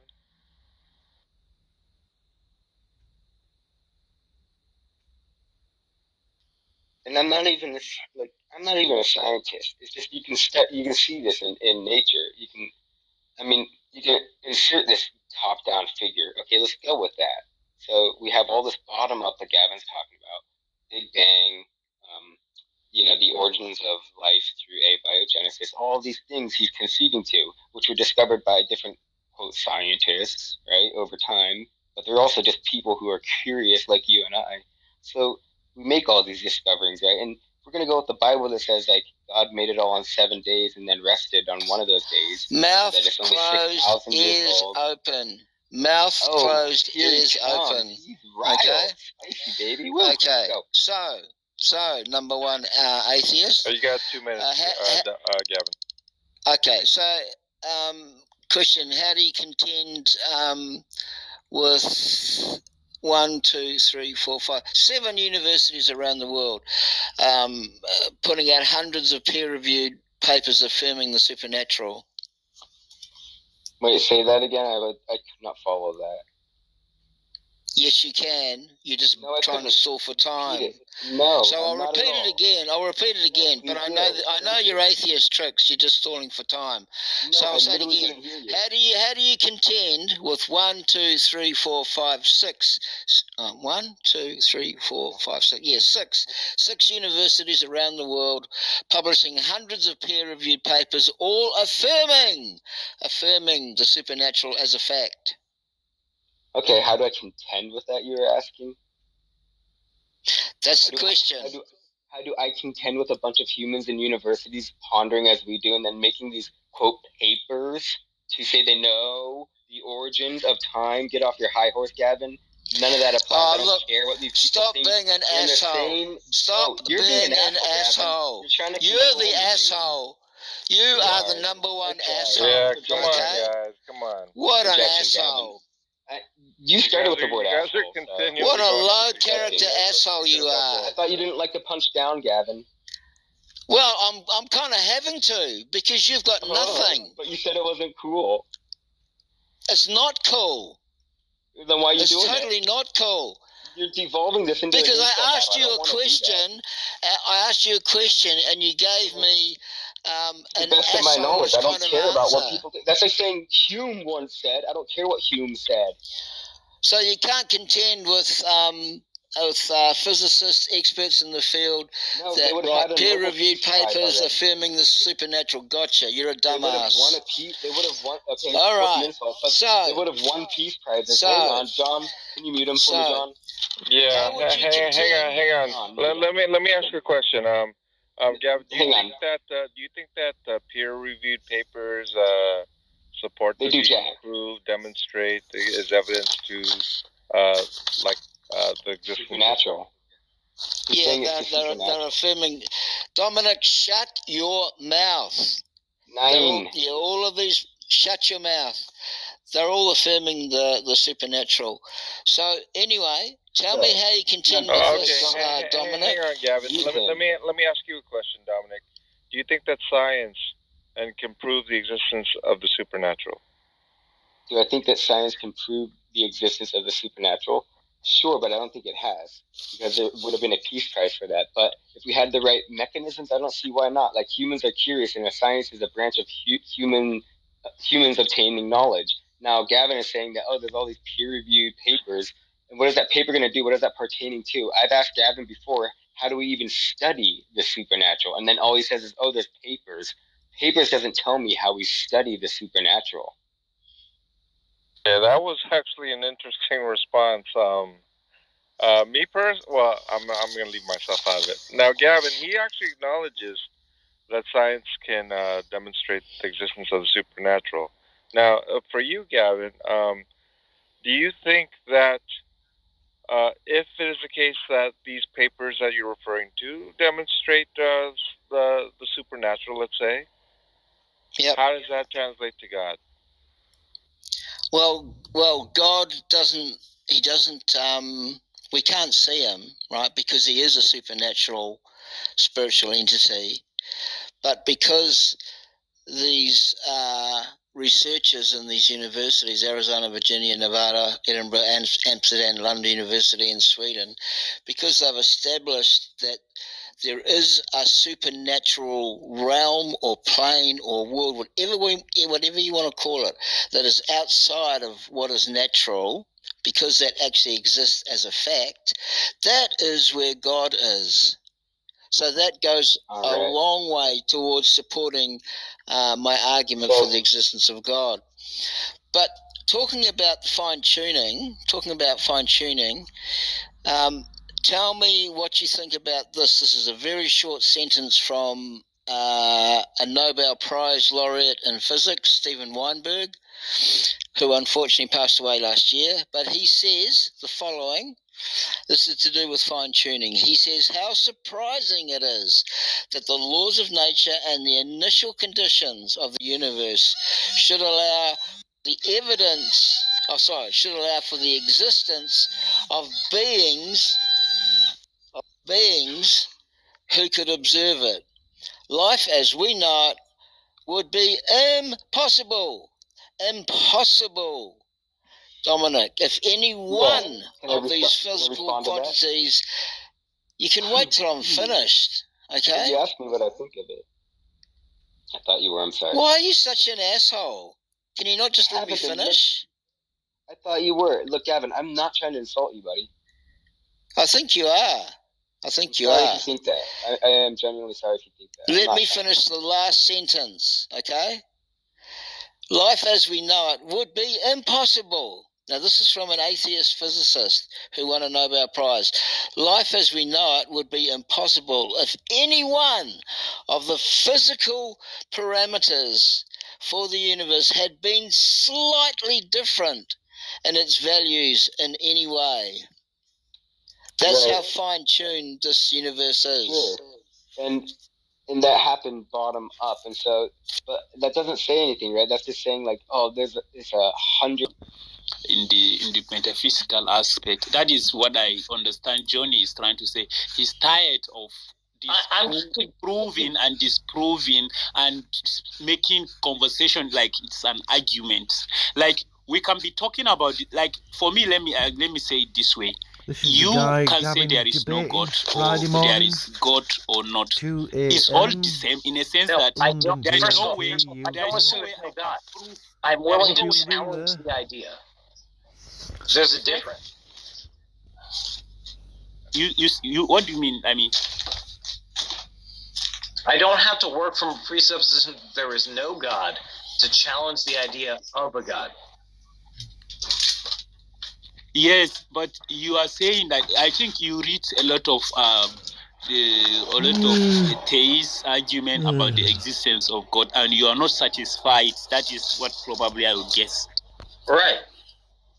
Now you are trying to. You are not like you want an argument that can you want someone to prove to you through that you want a better argument than the one existing. I mean, for the existence of God. If I get argument has no proof. I want reasons to believe why I should believe one thing over the other.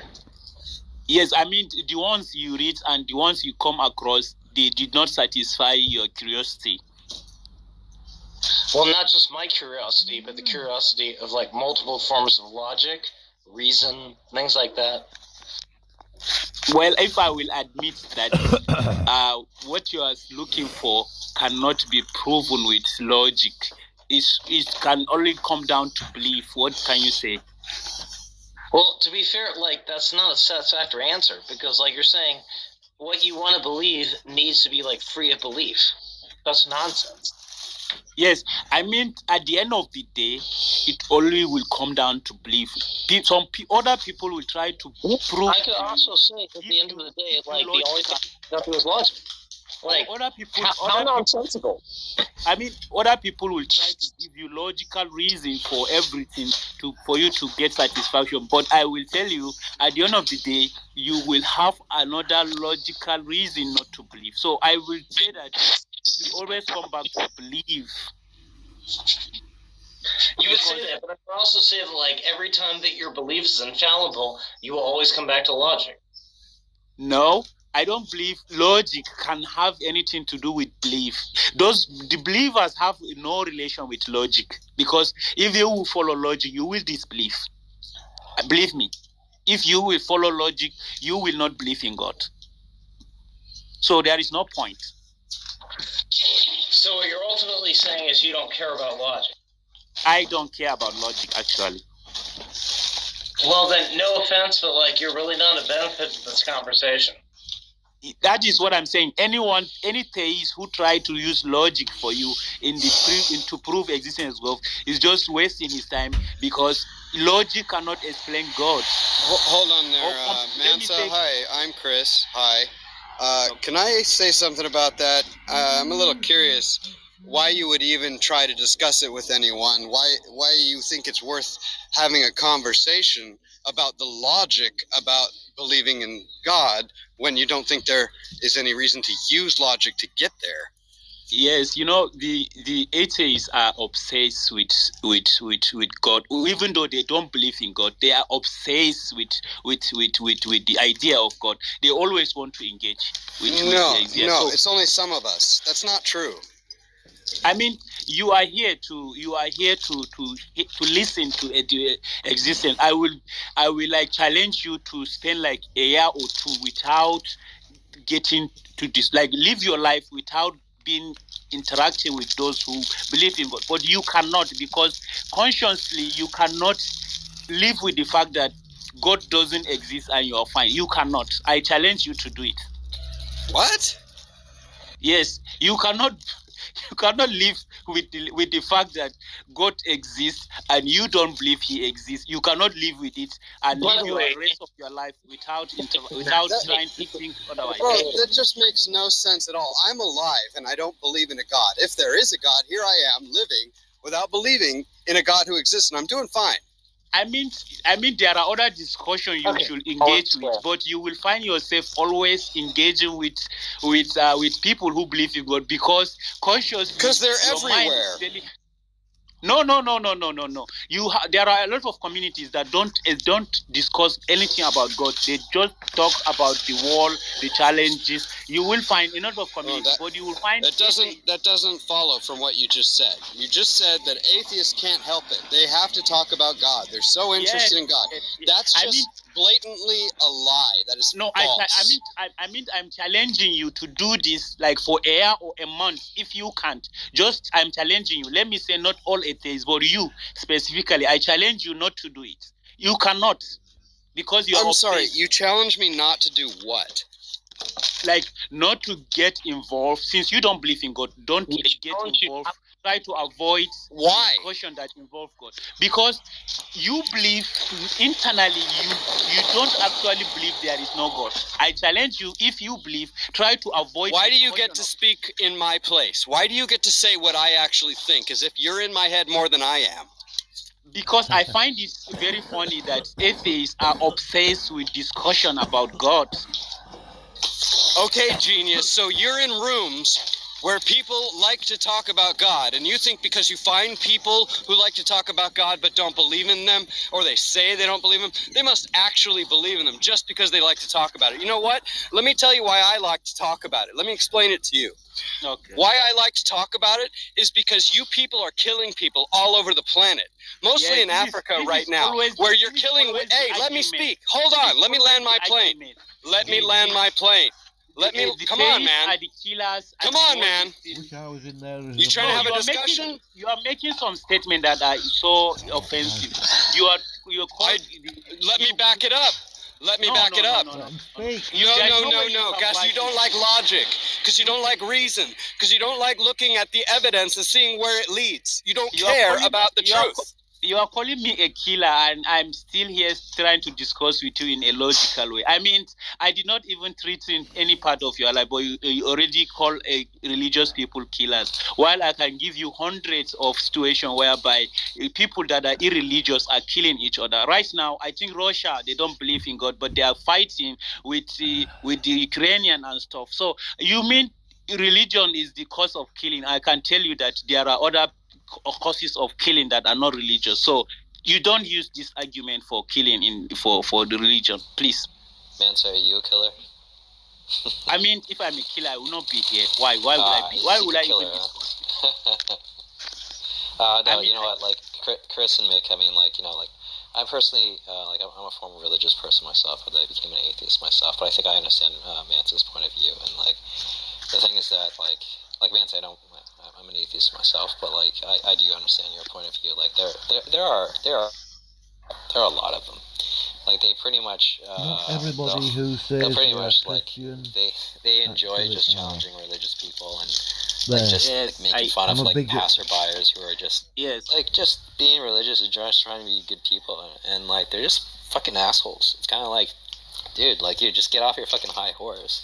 These people probably, and even those who are not like super religious, but religious casually, I guess, are just trying to do good, and they just believe in God, and they're cherry picking the best parts of the Bible, but that's how they live with. And then you have these atheist assholes that kind of come in and just trying to be like all smart and smug. Those guys are assholes. As an atheist myself, I think those guys are fucking assholes. We can always have a fruitful discussion. I think we should not always be focusing on the asshole of the both sides. We can always have a fruitful discussion. Like it should not always be that this is trying to prove that the theists are fools or the atheists are fools. I don't look at it this way.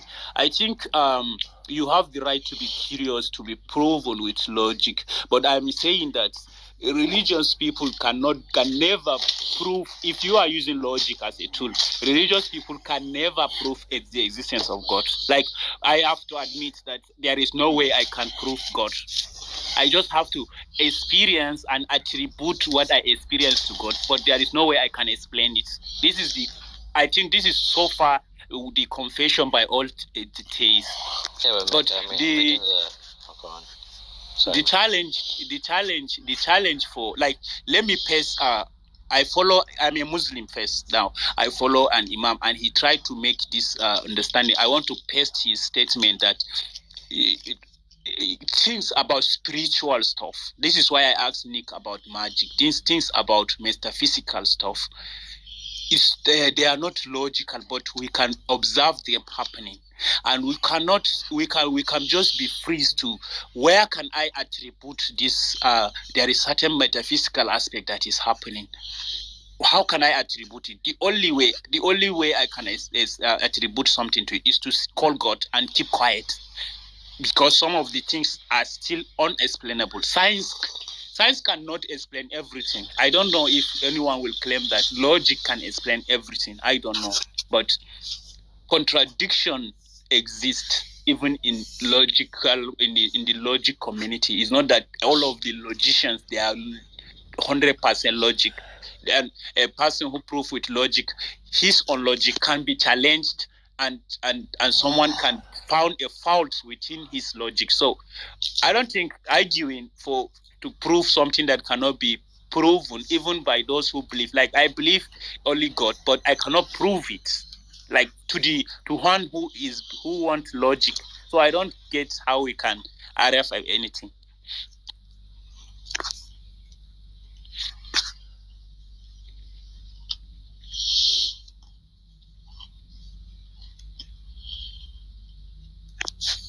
All right, I got nothing else to add. But so in other words, it's just a belief of the heart. In other words, right, Mansa? It's following your heart. Don't follow your brain. Always follow your heart. Mostly. You said I don't know. I cannot hear you. Like, oh, what do you mean? So follow your heart, not your brain, kind of thing. No, I think it's not like follow your heart. You can follow both. You can follow both. Like, there are things you can explain with your brain. There are things you can only just accept them, even though you cannot understand them. I see. Cool. Here's sorry, where you go, man? So I'll go after you. Okay. I mean the origin. Johnny left you with discussing about the origin of soul, life in a organic matter. You will find that the logical way is to just say that there is evolution from inorganic matter to organic matter, but the life itself, how it activates inorganic matter into the process of life is mysterious.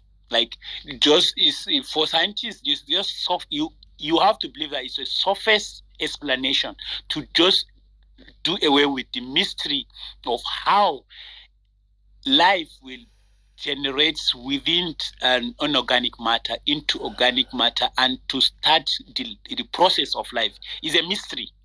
And you can just say that we just have to accept the explanation of science that this is how it happened. But the fact that life inside in organic matter to inorganic matter is a mystery that we prefer to say that this is where you can have to attribute God in the process.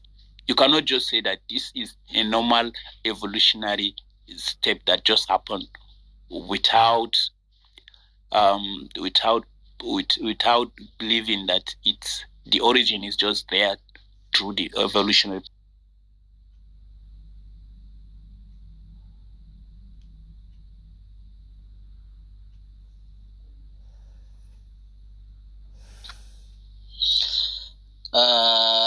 Chris, are you still there? Can you hear us?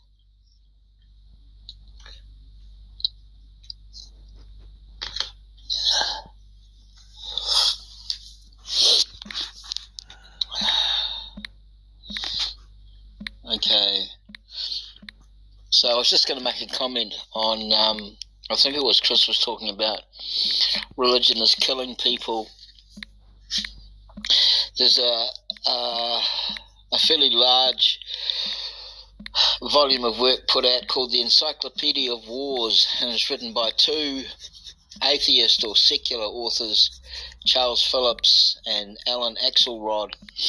And what they've done is they have chronicled all known and recorded human warfare, and they've chronicled 1,173 conflicts, known and recorded conflicts.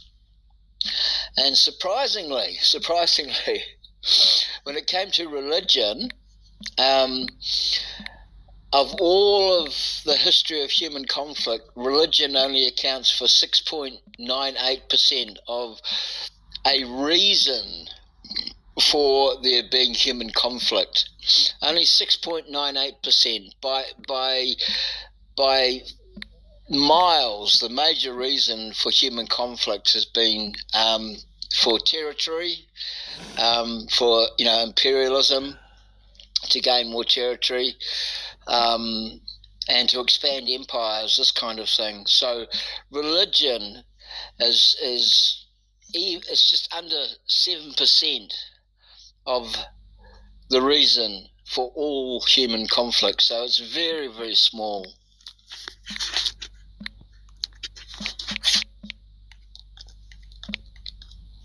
I mean, if you listen to him, he's going to attribute the modern rise in fundamentalism to religion. Yes, it's true. It is true that current fundamentalism is popular in the media as the reason behind killing, but you will not find the reason. You will not find the reason of the killing in the war between countries, as if it is not life that is happening to that they are killed. Like through war, you will find the government, because you are living under the government. The narrative is the people dying in those is justifiable, and to invade a country is not killing them. Is normal. So the media will present to you that one or two, the number of killings that is happening in the religious community is higher than those that are happening through the government system of engaging in invading and war. So you find it's just a reaction to this type of news. I don't know. Yeah, no, I agree.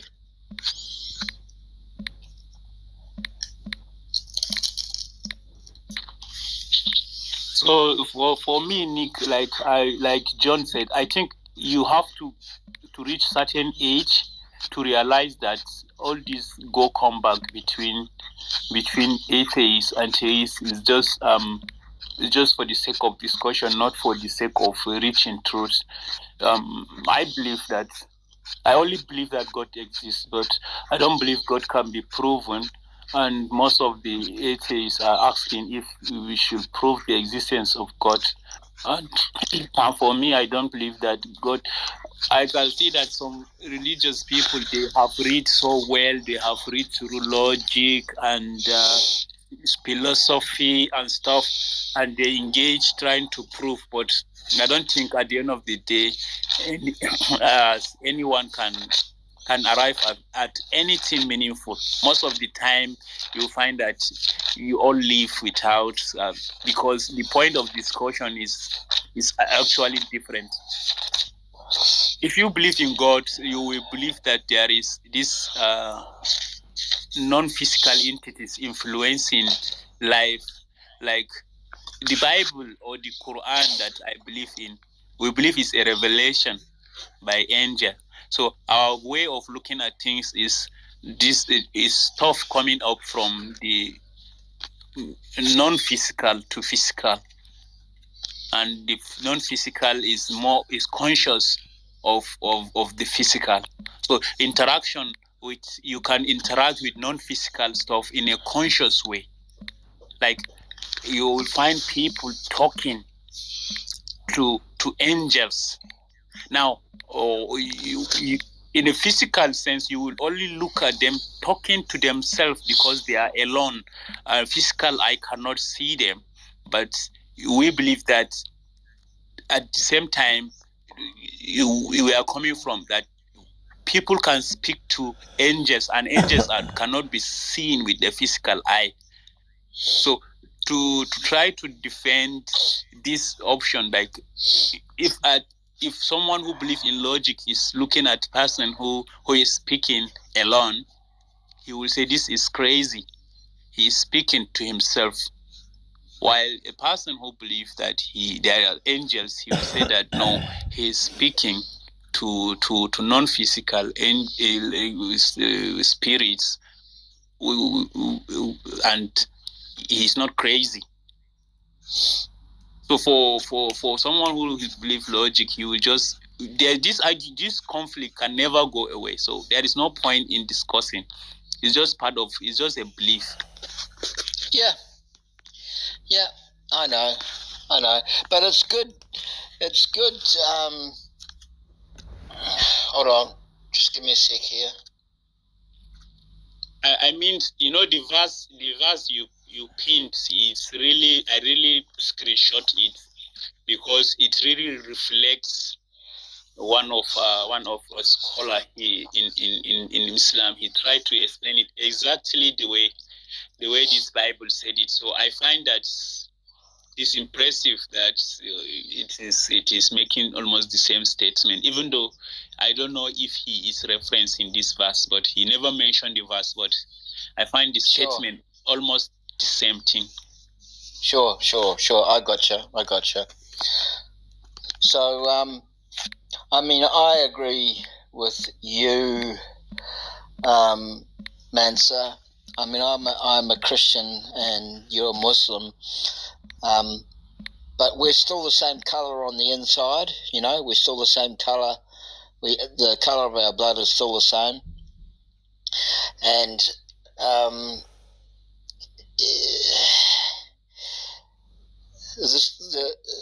the metaphysics is actually a fact. Metaphysics is actually a fact. The world is not just materialism or physicalism, and this is a fact that a lot of people find hard to get their heads around, especially things like, statements like reality is just mental, because atheists cling to physicalism, because if they venture into the metaphysical realm, then it's almost like letting God put a foot in the door.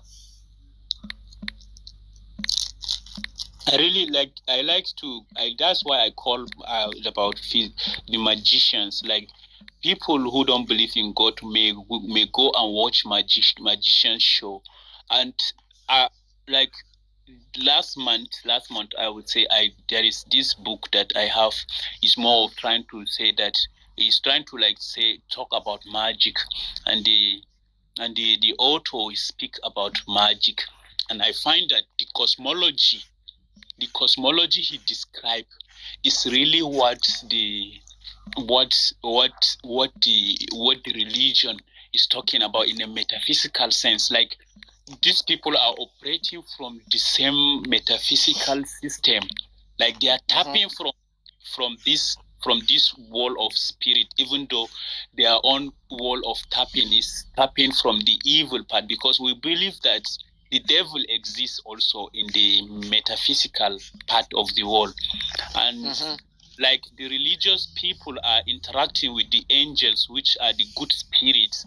The evil people are interacting with the devils, which are the evil spirits.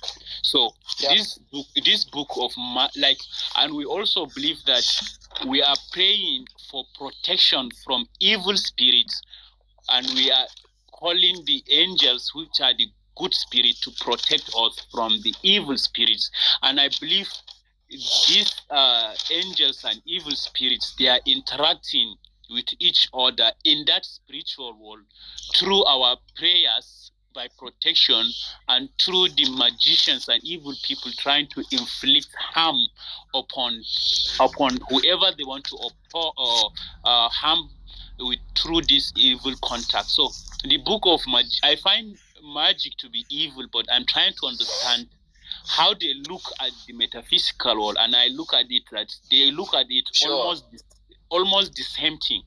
Like, I mean, if at this moment magicians are making a show to the world that they can manipulate reality, and to make things appear and disappear, and people will clap at them, then what is wrong with people to deny that the people who believe in God don't have a right to think about the existence of the good spirits, the God and his angels.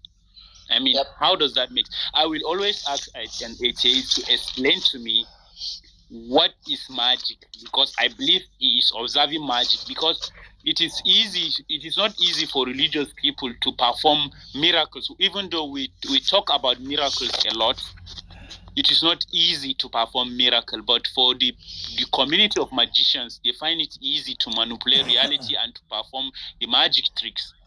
So I would like that all atheists should look into how magicians are manipulating this reality. I believe they are touching that spiritual wall that the people of religion believe.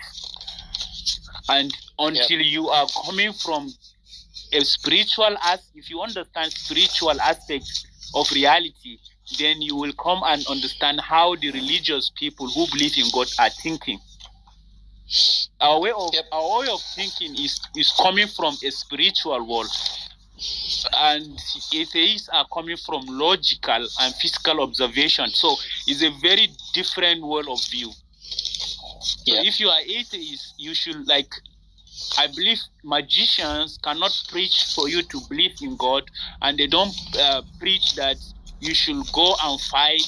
That I think one of the reasons most atheists are having with religion is the conflicts that are existing in it. Maybe someone grow up in a family and there is this abusers of people who believe in God, but they abuse the religious concepts and they do a lot of evil things, even though they believe in God. Then the reason why most atheists develop this hate for religion, and they leave the religion. So I would say that you should go to magicians don't preach, and they don't advocate people should kill, and at least they entertain people with their tricks. So understand that these magicians, even though you don't have you don't need to believe in the spiritual aspect of the religious people who believe in God, try to understand that the magicians are tapping from that wall and they are using it to gain whatever they are gaining. Yeah, I know, and unfortunately, that does happen. Unfortunately, yes, you have to admit that yes, most atheists are coming from a religious background. You can I want to find an atheist who just he was born atheist. I think the generation of the generation of atheists to have a community that they raise completely without the idea of the family background from a religious background is not yet. Maybe in the next 20-30 years the community will grow, but so far almost all of them, they are coming from a religious background, and they were abused or they observe certain misuse of religion, and they decide that there is if such thing is happening, then there is no point in believing in God. Yeah, I've got an interesting data point that people who are raised in an atheist environment, like atheist family, don't go to church, don't pray or anything, the retention rate amongst atheists is only 30%. So you can look at it this way: for every 100 atheists, at some stage in life, 70 of those atheists will convert to a religion, and the other 30 will carry on as atheists. So that's a pretty low sort of retention rate, isn't it? I don't want to be bringing data for atheists. My experience and interaction with atheists is at least Muslims, ex-Muslims for me. I would say that Christian. I will ask them, why do you become ex-Muslim? And usually the reply is abuse. He will say, why will my father do this to my mother? Or why do Muslims kill for this? why this Sharia law put this.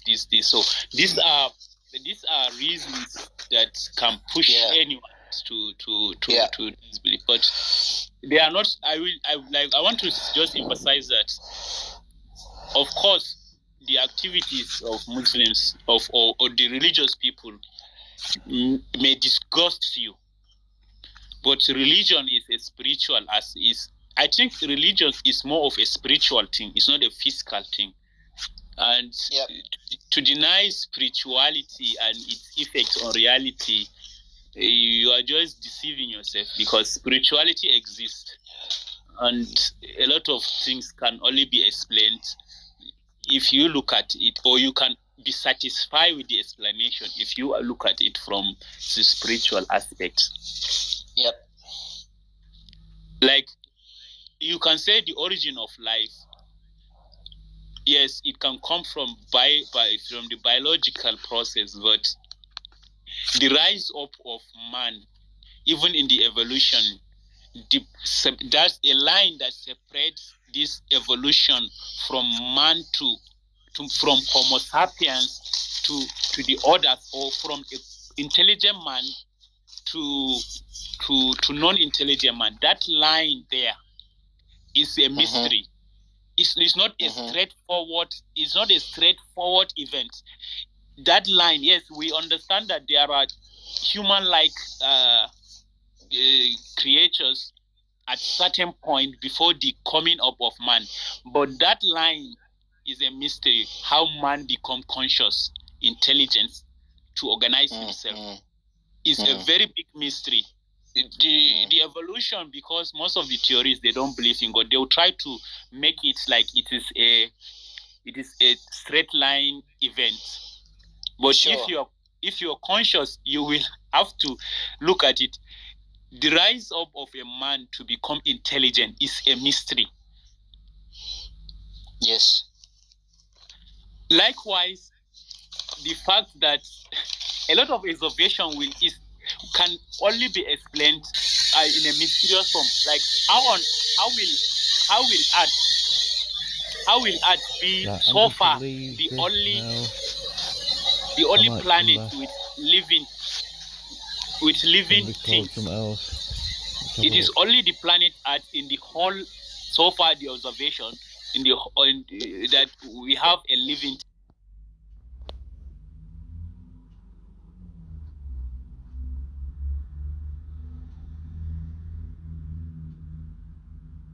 John Lee still at it. There's Tom Rabbit. And I think one of the questions was about death for apostasy, for apostates.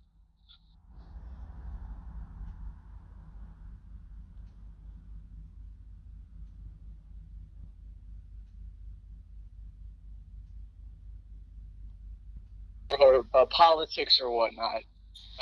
Those would just be the basic. Those would just be the basic ones. A basic 20-second knockdown.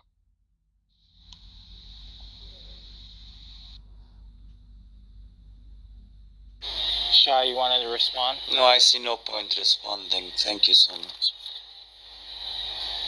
Okay. Well, so far, right now, wow, after that emotional spaz I just heard, but Shah, you did make some good points, what I just heard. I mean, like, that is a good point. Like, if, like, atheism doesn't work, or secularism, if people, that is a good point. Because when you look at secular countries versus non-secular countries, if you want to call them that, secular countries are benefiting more than those countries, because of like the whole because of the whole freedom laws and everything, like, because people try to focus more on the citizens and not based on a certain ideology and everything. I mean, that's a good way to put it. I mean, America's not really a Christian nation. Some people claim it is still, but really it's not anymore, at least. But people are kind of trying to make it into one in a way. But I mean, and the thing is, I mean, my concern is just like, I don't think America will ever, like, because, you know, America's kind of becoming an atheist country, but just my thing is, like, my concern is just for whatever political stance people stand on, is that any type of politician, whether it's Democrat or Republican, I don't even care, but my concern is that they're going to put an ideological belief system that it will only benefit a small group of people, but not focus on all the other citizens like some European nations do. And I have a big problem with that. Like, I mean, I think we need to focus more on the citizens more, and we need to be more incoherent and more, I keep forgetting that word that Desmond keeps on, that mentioned, coexist.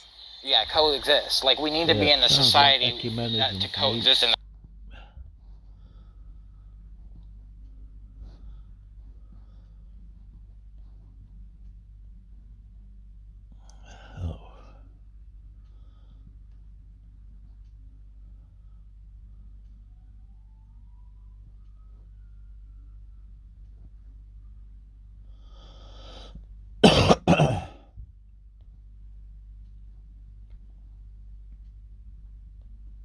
Limited, finite set of human data.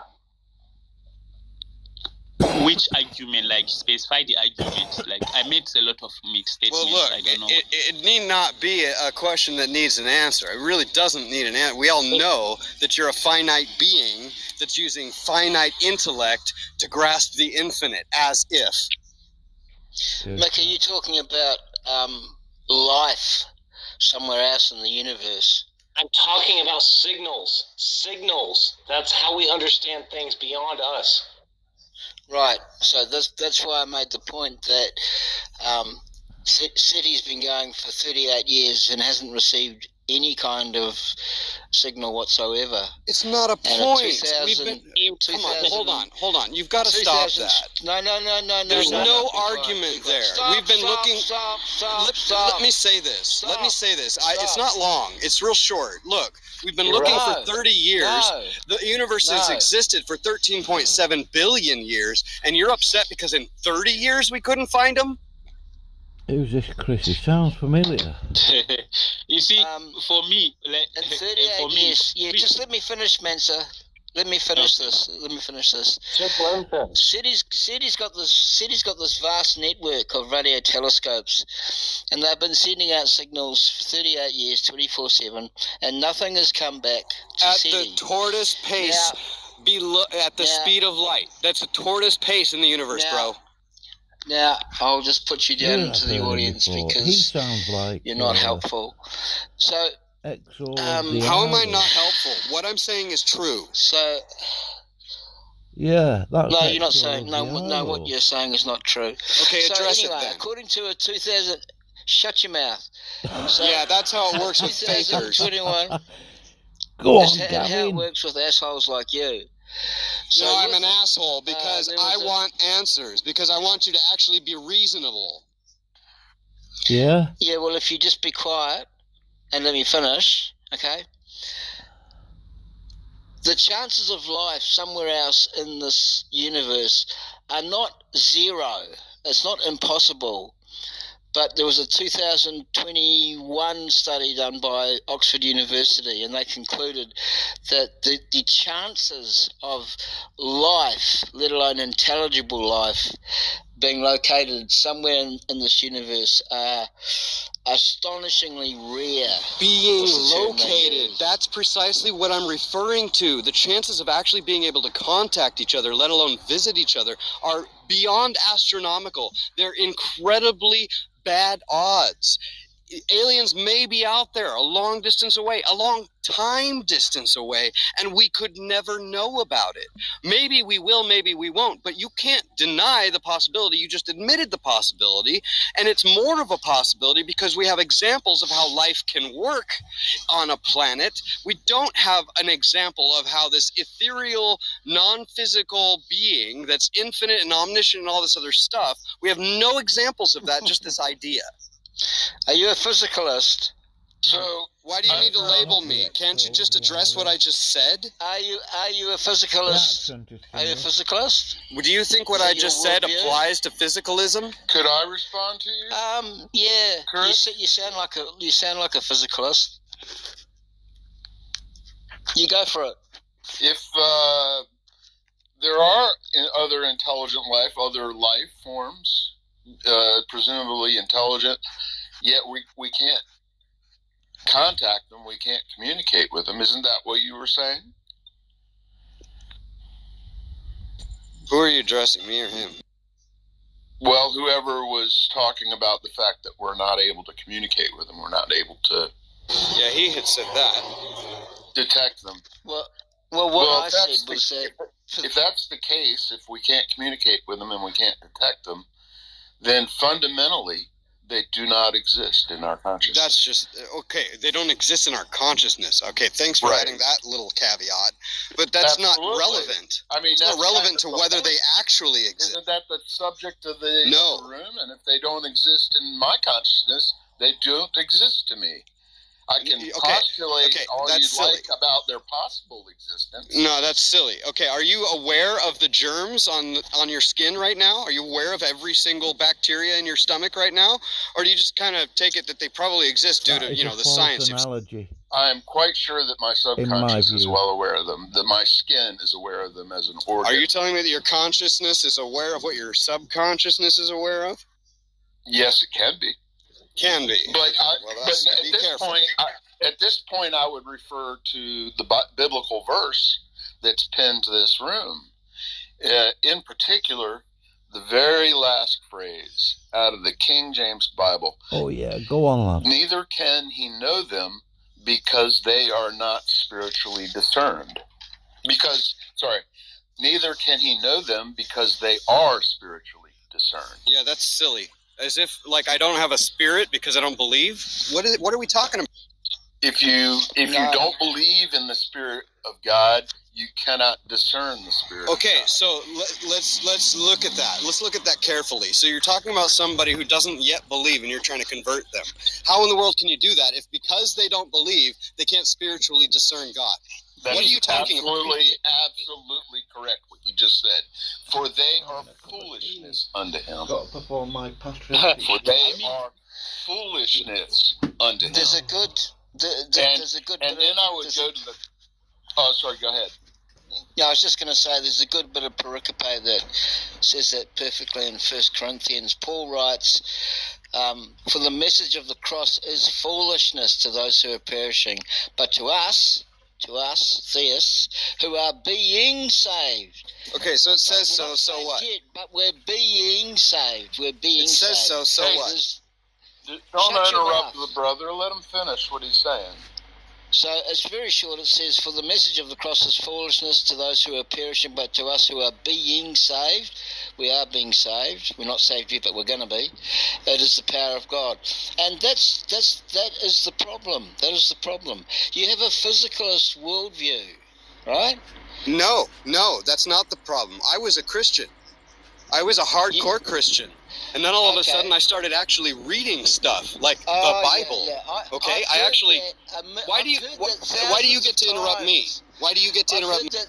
I've heard ex-Christians say, I read the Bible and that convinced me that God didn't exist. I've heard that probably over 100 times. So what? You heard it before. It's a weak argument. No, it's not a weak argument. It's a good argument because there's all kinds of things in the Bible that are absolutely disgusting and God approves of. Oh yeah, blah blah. Yeah. I don't understand how you just blah that. You don't care. I mean, you choose to focus. You choose to focus. Blah blah but you choose to focus on one place. This is no. You I'm not doing that. No, I see plenty of good things there, but I don't pretend like God wrote it. Mansa, what were you saying, brother?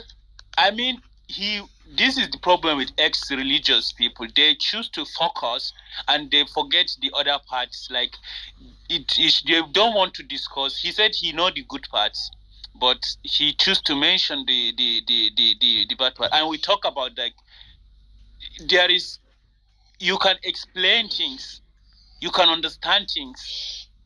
It's not for you to choose what you want. Like even in the I'm a Muslim. You can read the Quran. You can find verses that says kill them and do stuff that are contrary to normal civil way. But bad morals in the books.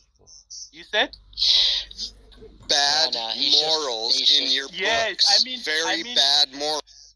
I mean, what about but you can see that the believers in those bad morals, they don't act upon it, so that they understand that the morals that you are talking about has a context. The verse is not telling you to go and act immorally. Maybe the verse is telling you giving you this context of the immorality of that aspect. I beg to differ. I know plenty of Christian Americans who would just jump at the chance to stone a gay man. I mean, yeah. So anyway, Chris, I'll ask you a simple question, and this will highlight the bankruptcy of your worldview. Can you describe to me what sweetness tastes like? Can you just explain what you're getting at? That's silly.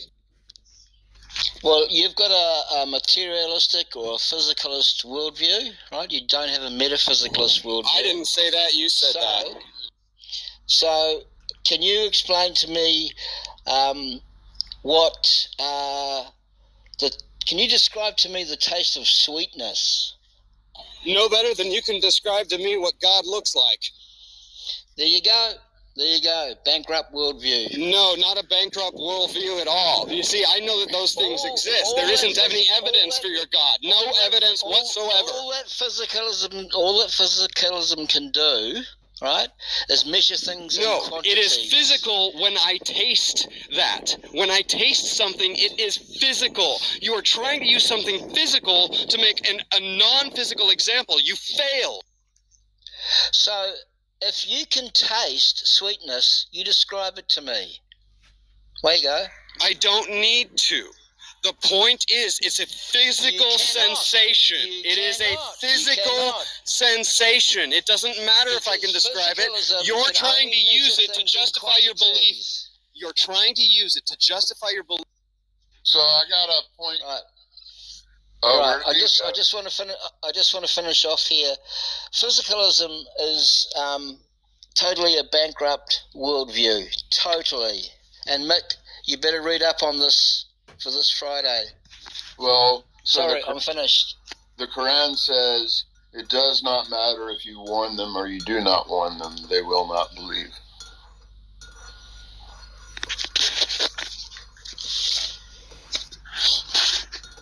I mean, all the that's what I'm saying. Like all the arguments, you will find there is this. There's a way you can discuss without bitterness, and you cannot misquote what is in the book. Like, did I misquote, or doesn't it? No.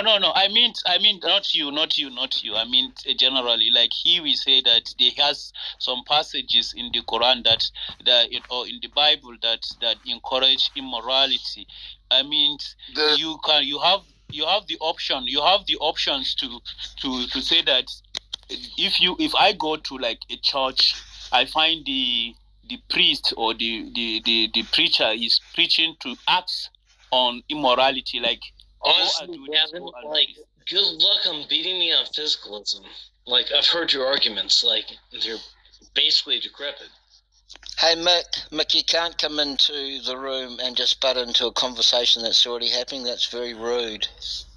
Well, it's also very rude for you to send like a text message in the middle of like a ongoing chat. So what? Don't be so rude. No, I'm really show some grace. It's okay. For me, like Nick, it is okay. You should not believe in God. I believe you. It's okay. Like it's necessary. It's necessary, just like evil is necessary.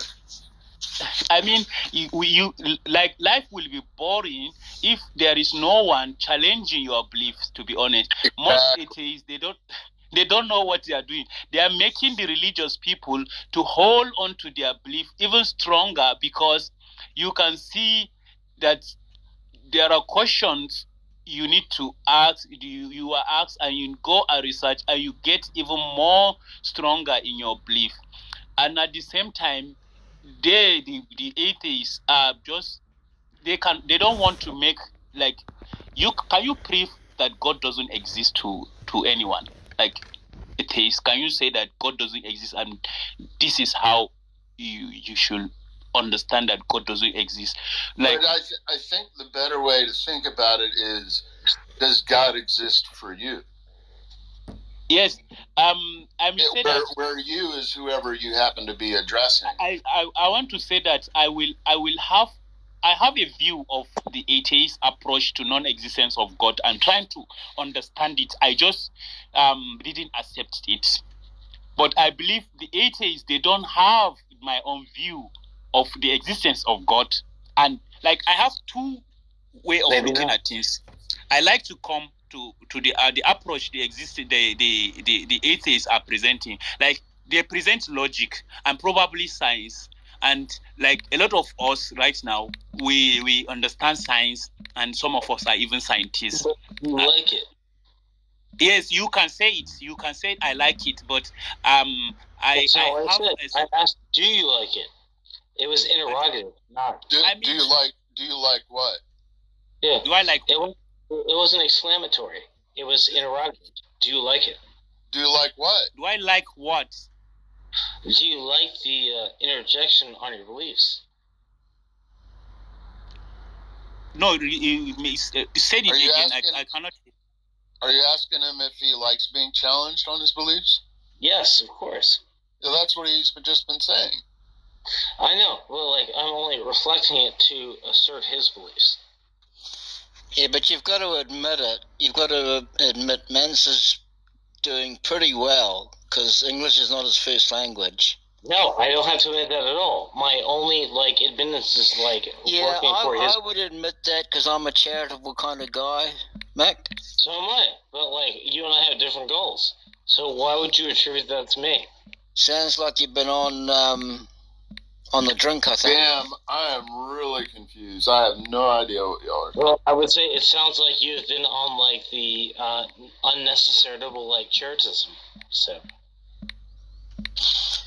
I thought you were giving that up, Mac. I am. Still struggling. Well, don't we all struggle in life? The good news is that at least you're inquisitive about it. And I would like to think that I'm at least, like, contributory. Yes, sure. You're contributing. Hi, everyone.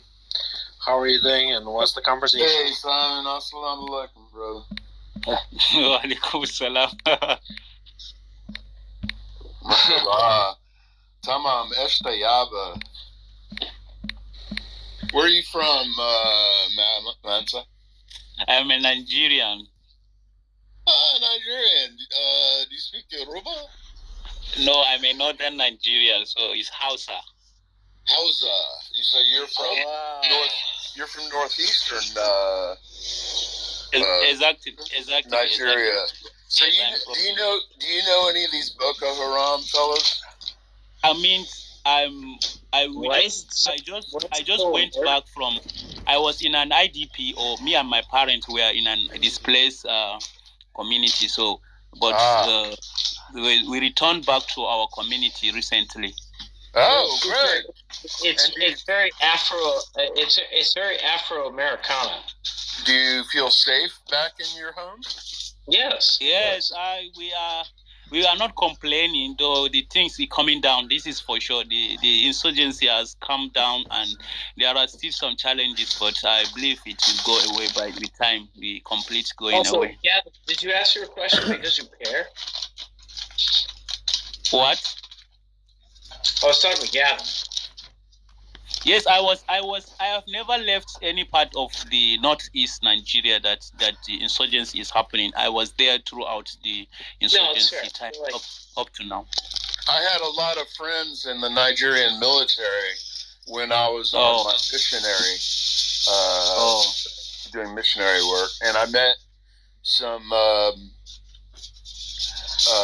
Nigerian tribe. I think they were Nigerian tribesmen in Istanbul's airport, and we spoke for a minute. Yes, I work with some of the NGO charity that come European, especially the EU are here, the German GIZ, Red Cross. How about the AU? Yes, I mean EU. Sorry, the AU, they are not doing much. To be honest, I don't know why. But the European, man, they're such a joke. Yes, I think Cameroon plays heavy with them, right?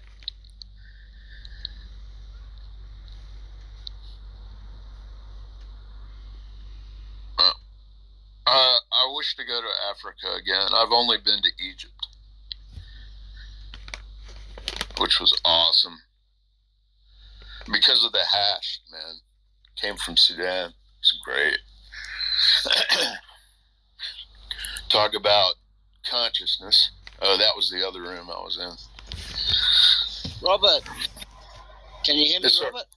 Yeah. Thank you for your service. You're welcome. How about yourself? You serve in Her Majesty's? I'm in New Zealand, Robert. New Zealand.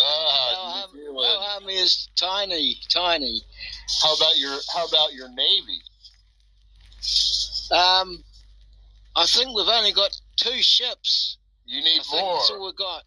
You gotta start representing in the South Pacific. Yeah, I know. We need to push back against China's fishing vessels. That's true. That's right. True. Yep. Yeah. Going all the way over to the west coast of South America to get fish.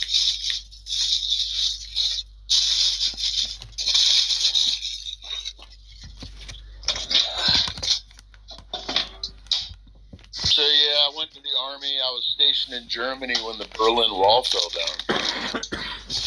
Wow. And then I got out and got into a small liberal arts college and got a degree in physics.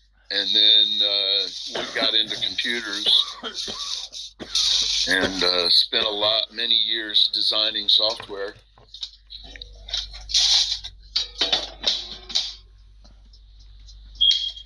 Now I'm retired. Very good, Robert. I have a debate coming up this Friday with Mick, who's in the room, and it's on the evidence for God. Is there good evidence for God? So that's going to be fun. Maybe. I get tired of these conversations sometimes, though.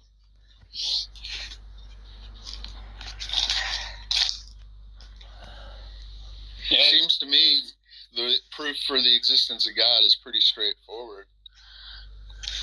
Yeah, I definitely take an Islamic view of it.